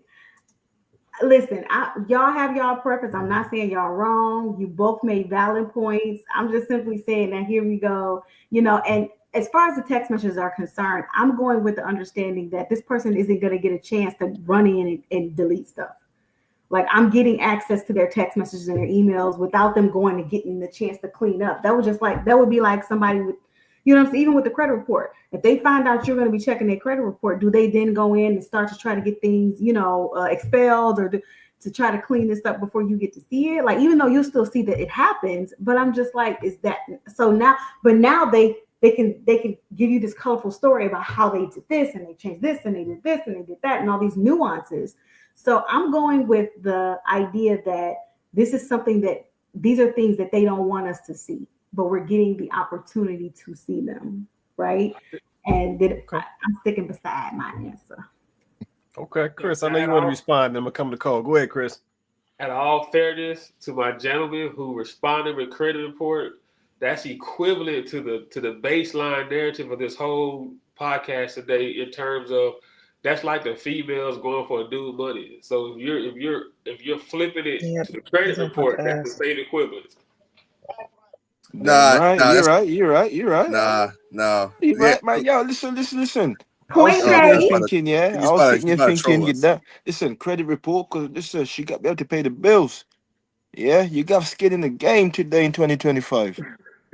I couldn't care less about them, text messages and that, because I've come to the acceptance being in this game, right? Women are going to be women. The text messages, listen, I would say, if she going to respect you, It is what it is, right? So I accept that. The medication, yeah, we're all going to die anyway. So for the time that we're going to be living together, hey, baby, skin in the game, pay up, because you want to have that mouth, right? Pay the bills. Man, That's how it goes. JR, Credit report, one check.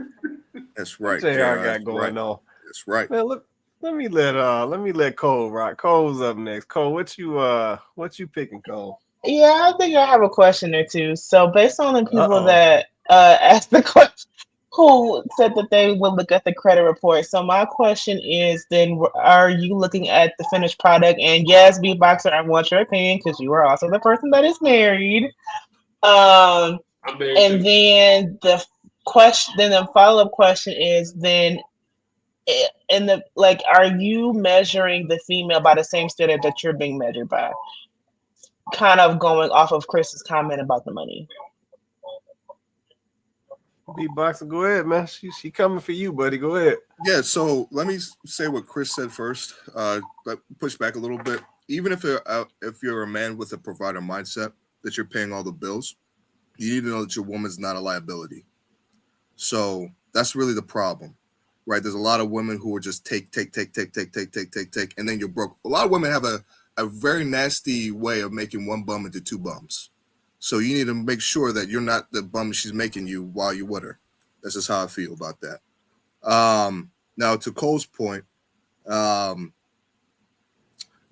I would hold my wife or then girlfriend to the same standards I would put myself, right? Like that would be hypocritical. Why would I be able to spend all this money, getting all types of debt, and then say like you need to be like fiscally responsible? I think it's a little odd. So yeah, I would want us to be kind of on the same page on that. What was the second question you asked, Cole? I can't remember. I'm sorry. What'd you say? What was the second question you asked, Cole? Then knowing the first question, then are you holding your like personal interest against the same standard that you're being held against? I think I answered that one. What was the first? Said that, yeah.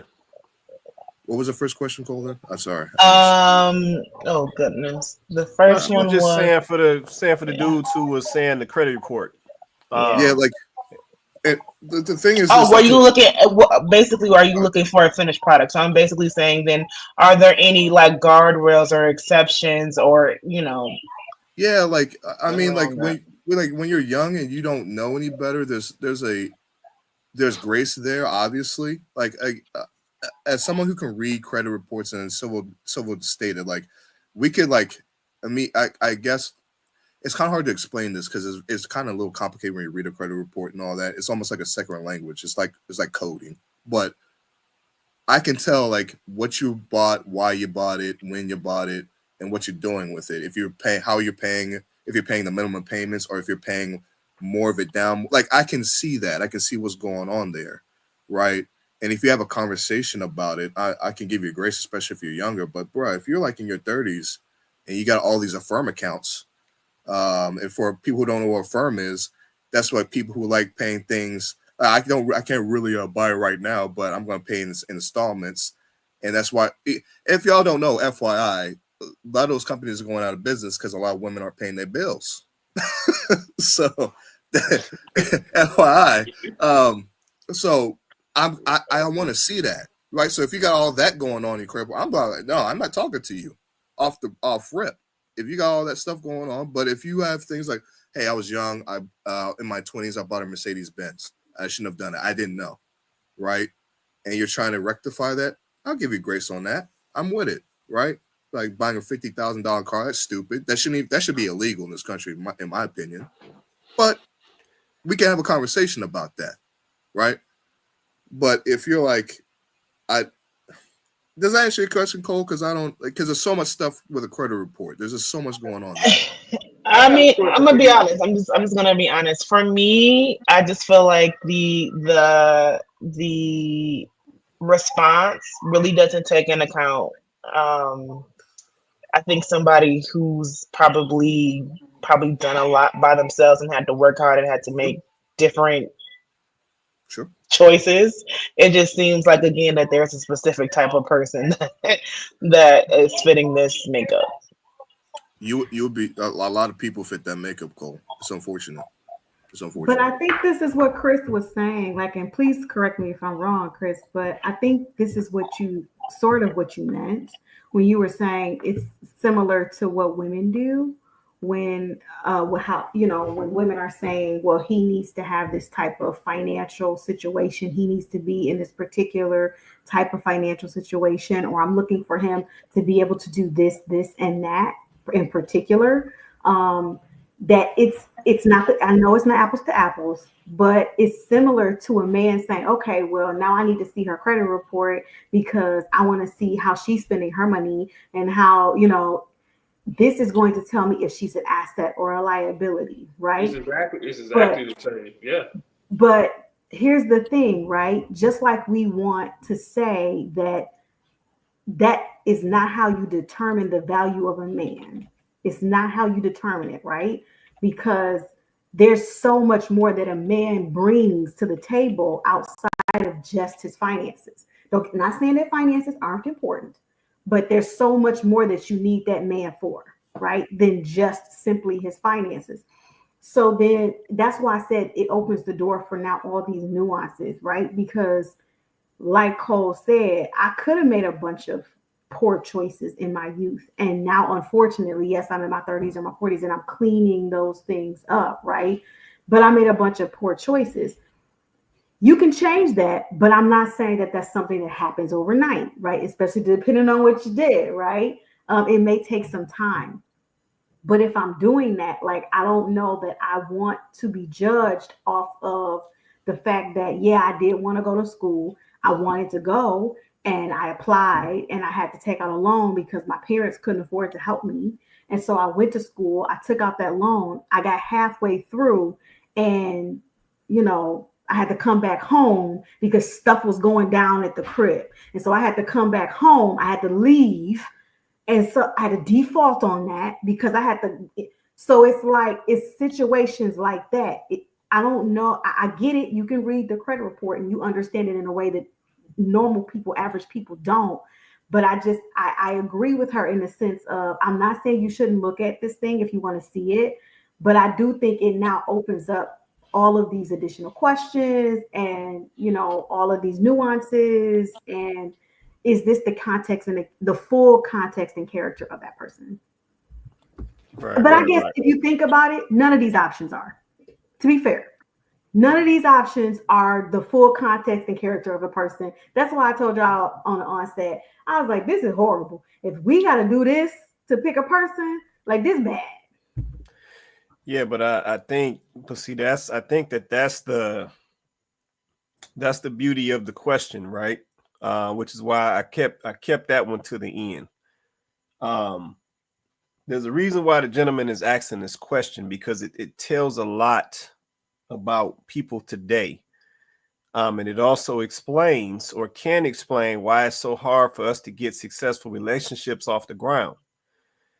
Yeah, when I think back to past day, you know, for the folks who have been married for some substantial time and they got years under their belt, and, you know, some of these marriages that we've seen with folks, you know, married for 30, 40, 50 years and all of this stuff, they wasn't asking about no credit reports. Hey, you're right. 20 years in, I ain't asked about that. Yeah, that stuff didn't even come up. They wasn't asking about no text messages. They wasn't asking about no emails. They wasn't asking about what was in your medical cabinet. They wasn't asking about what was on your bank statements. If they was, first of all, most likely physically attracted to you in the beginning, then they spent some time with you, got to know you, was like, oh, you got a cool personality. You know what I'm saying? Somebody was cooking something for somebody to eat. You know what I'm saying? Somebody was doing some provision from the male perspective. You know, her tire was flat. He was over here changing tires. And that was the foundation of the marriage. And now they've been married for 50 years. But see, today, you know, I said, I'm not knocking anybody's answers. Everybody, you know, everybody got their answer, right? But today, you know, like I said, my answer was going to be text messages. That was going to be my answer, right? If I got to choose, because I looked at a text message as the only thing that's unrestricted. If everything else on that list has restrictions around it, credit reports, bank statements, and medical records, medicine cabinet, they all got restrictions around. The only thing that's unrestricted is text messages and emails. So that's where you can be comfortable to be yourself. So that's where I feel like I'm going to learn the most about you. But at the same time, though, I'm not necessarily passing up on somebody based on text messages.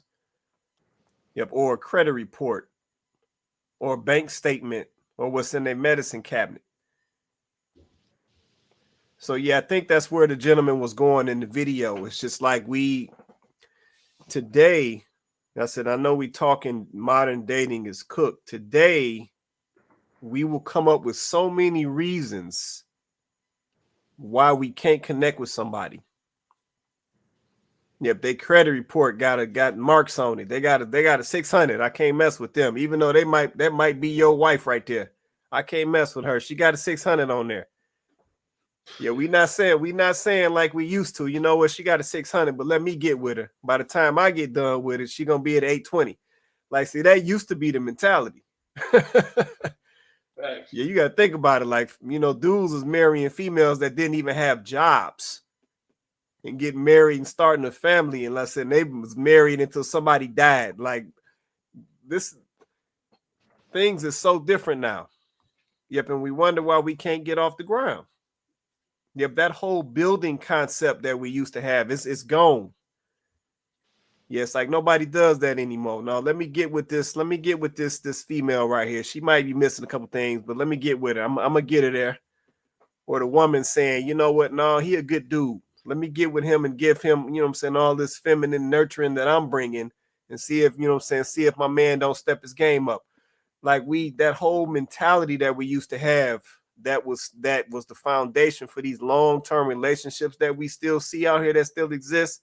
Them grandmas and great grandmas, them ones that they went to test the time. Yeah, we've given up on that mentality. Yeah, but that's why we can't get off the ground now. Now it's about how much money he got. Yeah, now it's about, you know what I'm saying, what's on her credit report. Yeah, now it's all these things now. So yeah, we got to consider that, man. When we talk in this dating space, man, we got to consider what we are prioritizing when we look for the opposite sex to connect with and get into a relationship and build. We got to consider that because we may be our own worst enemies when it comes to this stuff. But man, shout out to everybody, man. I'm gonna take some clothes and we're gonna get on up out of here, man. We'll come across the top, the bottom, and we go. Coco, you want to say anything before we get out of here tonight? It was a good conversation. I mean, I think that just factoring in the climate, like I understand in this climate why somebody might want to say, I want to know what their credit looks like. I get it. I'm not saying I don't understand why you may say that. But I think part of that also is the climate that we are in. Like there's just a general distrust amongst us. And there is a general just, okay, I'm just going to say it. We are weaker as a society. I'm not going to put it on just men. I'm not going to put it on just women. I'm going to say we as a society as a whole, we are a lot weaker. Our parents took a whole lot more chances. And I'm not saying they didn't have their share of issues, but they were able to make relationships work and make marriages last a lot longer at a higher rate. And they took way more chances than we're taking. We want to know everything up front. We don't want to take any risks. We don't want to take any chances on people. We want to know everything, everything we can know up front. And I think that's part of the problem as well. I think that's part of the reason why modern dating is cooked. That's not the way relationships work. You cannot possibly know exactly what you're going to get yourself into before you get yourself into it. Because even if you know that person, it's all good. I got on mute.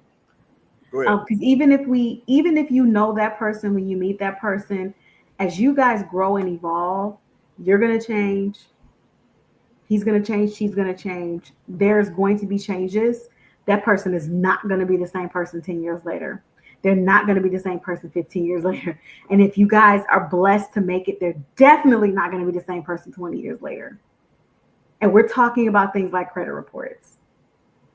Like for the men, I'm not saying that men should want to take on a bunch of debt. I'm not telling y'all to run to take on a bunch of debt from somebody else. But the right kind of man to come into that woman's life that made some poor choices and be like, I'm going to teach you how to be better with money. I'm going to show you how to make a budget. I'm going to show you how to choose. You want a car? Let me show you how to get in that car, get in something you can afford, and set it up where you won't be having these, you stretching these payments out for 9 years. Like, what kind of crazy stuff is that? Like, this is the point that I'm making, right? And I just don't think we leave room for stuff like that anymore. We don't. And I think that all of us, men and women included, we talk about women a lot, but men and women included, we all are now looking for somebody that's halfway there, already made. To a certain extent, we all are. To a certain extent, we're all looking for somebody that's either ready-made or halfway there. Because we don't want to do the work no more. We don't want to do the work to get them there. We want them to be at least halfway there. That's the problem. The provider male is becoming extinct. Men don't want to make that type of sacrifice anymore. They just don't.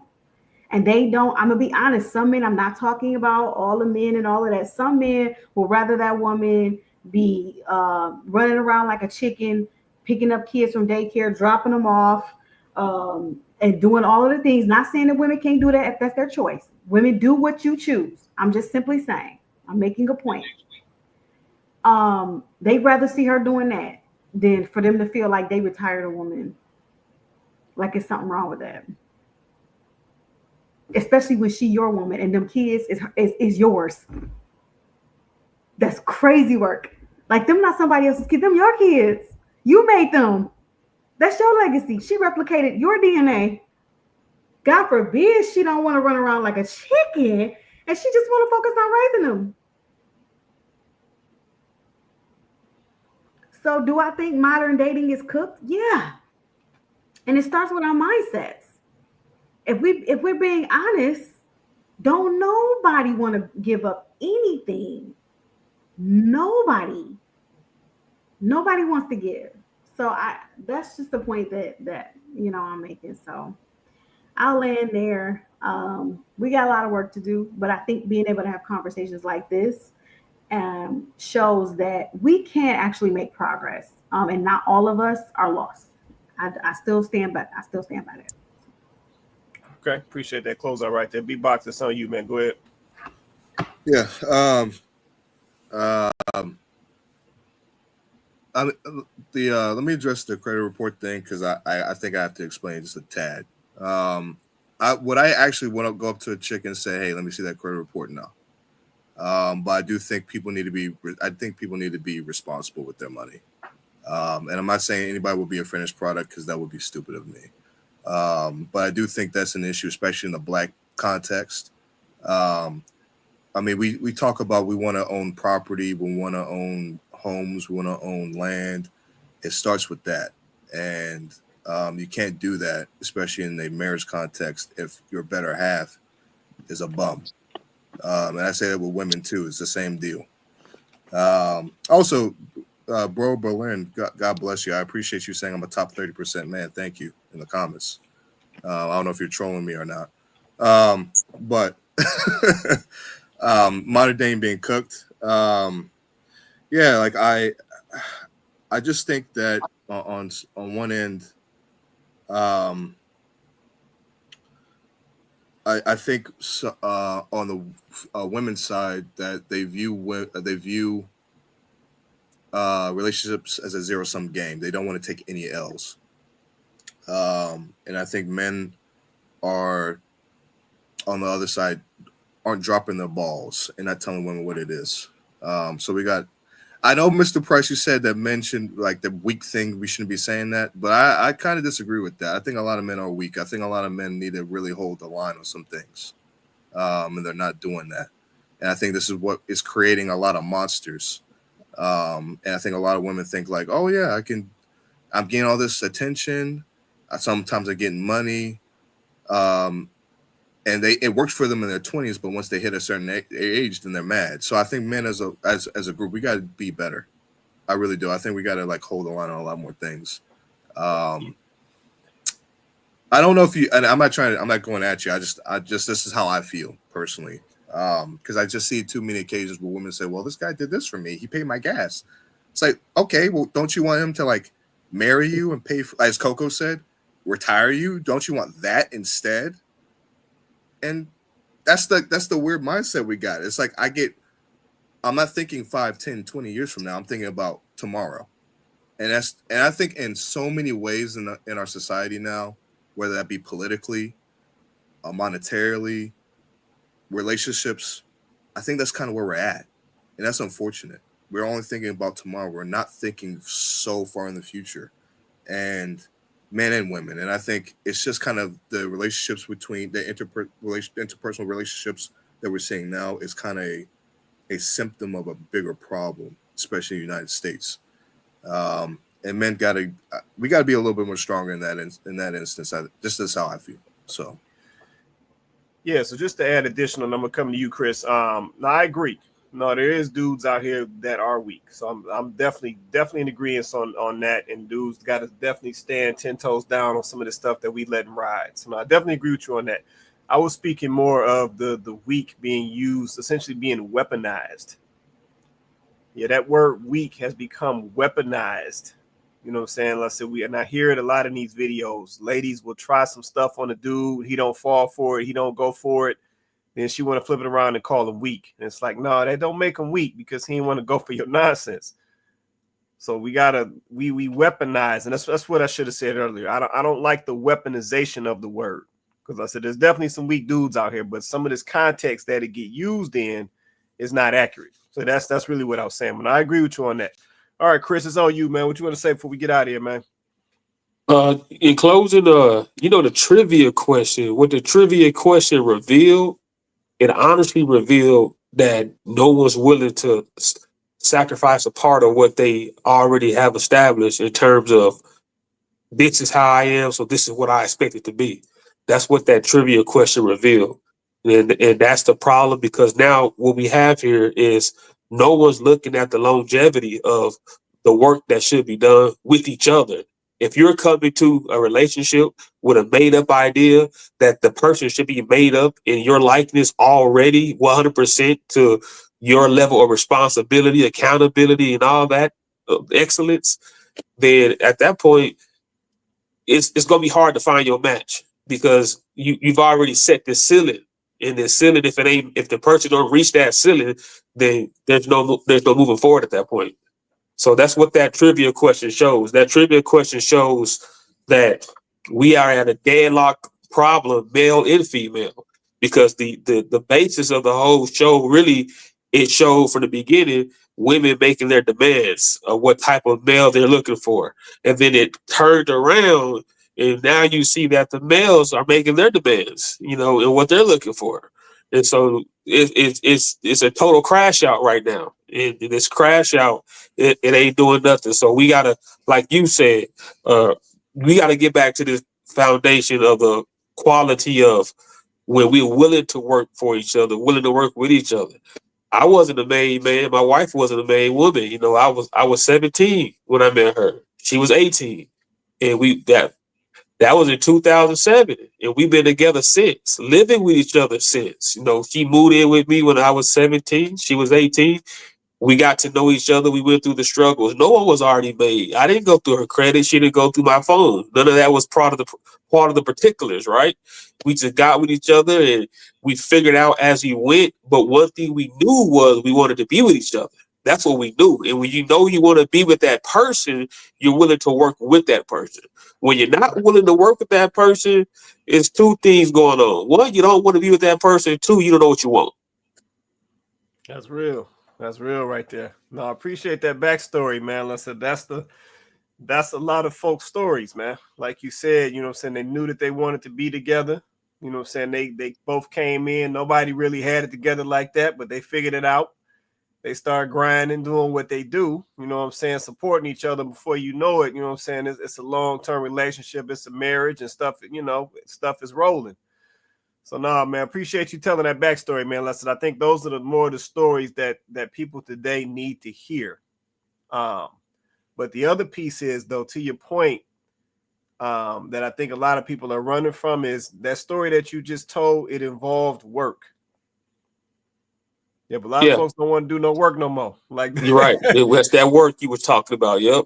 Yeah, it involves work. You know what I'm saying? You got to grind. You know what I'm saying? Money might be a little tight for a hot minute. Y'all might have to, dial back on some vacations for a minute, but we're going to get there. Like, it takes work. Yeah, if you're not willing to do that work with each other, then here's a problem with men and women got to understand. That very work that you're doing with each other, that is what quantifies if this person going to be down with you when you have your ups and downs. If you're not looking to go through that phase, then you're looking to get bamboozled. Right. Facts. No, I agree with you, man. Les, I'm glad you told that story, man. All right, you good, man? You want to say anything else, or you good? Yeah, I'm good. Okay, cool. All right, Cole, it's on you. You want to say anything before we get out of here, Cole? Yep, I'll keep it short. So I would say, based off of some of the aspects said, I think the current and new game of dating seems to be that not for the average, but for the extremes and elites. And I think it is because I'm not hearing more of those average aspects to keep a couple together, like Chris mentioned and others mentioned: sacrifice, being selfless, taking the risk. I'm not hearing that. So okay. New game. I ain't mad at you. I feel like it's a little something extra you want to slide in there on that. Yeah, who we talking about, Cole? Who we talking about? I don't know who I'm talking about, but I would just say Obviously, I'm average. I have no problem to say that. I don't know if I said this last show or I said to somebody. I just said my new thing is going to be, I'm going to say, I'm just too average for you. And I'm going to keep it pushing because that's what it is. That's what it is. I don't know this new game. I don't know it. I'm not, I don't know what to do with it. So. Okay, we're gonna leave it. No, I understand. All right, man. We're gonna get on up out of here, man. Like I said, shout out to my panel, man. Shout out to Coco Beatboxer. Shout out to Civil was on earlier. Shout out to my guy Chris. Appreciate you holding us down tonight, brothers. Shout out to Cole. Shout out to JR. I know he had to hop off. You always appreciate, you know what I'm saying, when some new folks come on the panel, man. Bring some good energy, bring some good vibes, man, and you know what I'm saying, bring some good value to the conversation. So special shout out to Chris, special shout out to Civil hopping on tonight with us, man. And shout out to everybody in the comments, man. The comments is going crazy. Appreciate you guys holding down the platform, man, supporting what we do. Like I said, we're a small platform, but we gonna get there. We growing, and we gonna get there, and we gonna affect some change, and we gonna help us move in a better direction, man. But man, once again, this is Kandid Konvos. We do this show every Wednesday night. We go live 8:30 Eastern Standard Time on YouTube and Facebook. So if you haven't already, hit that like button, hit that subscribe, hit that share, and hit the notification bell so you know when we drop our content. But man, with that being said, everybody have an awesome night. We're gonna catch y'all next Wednesday.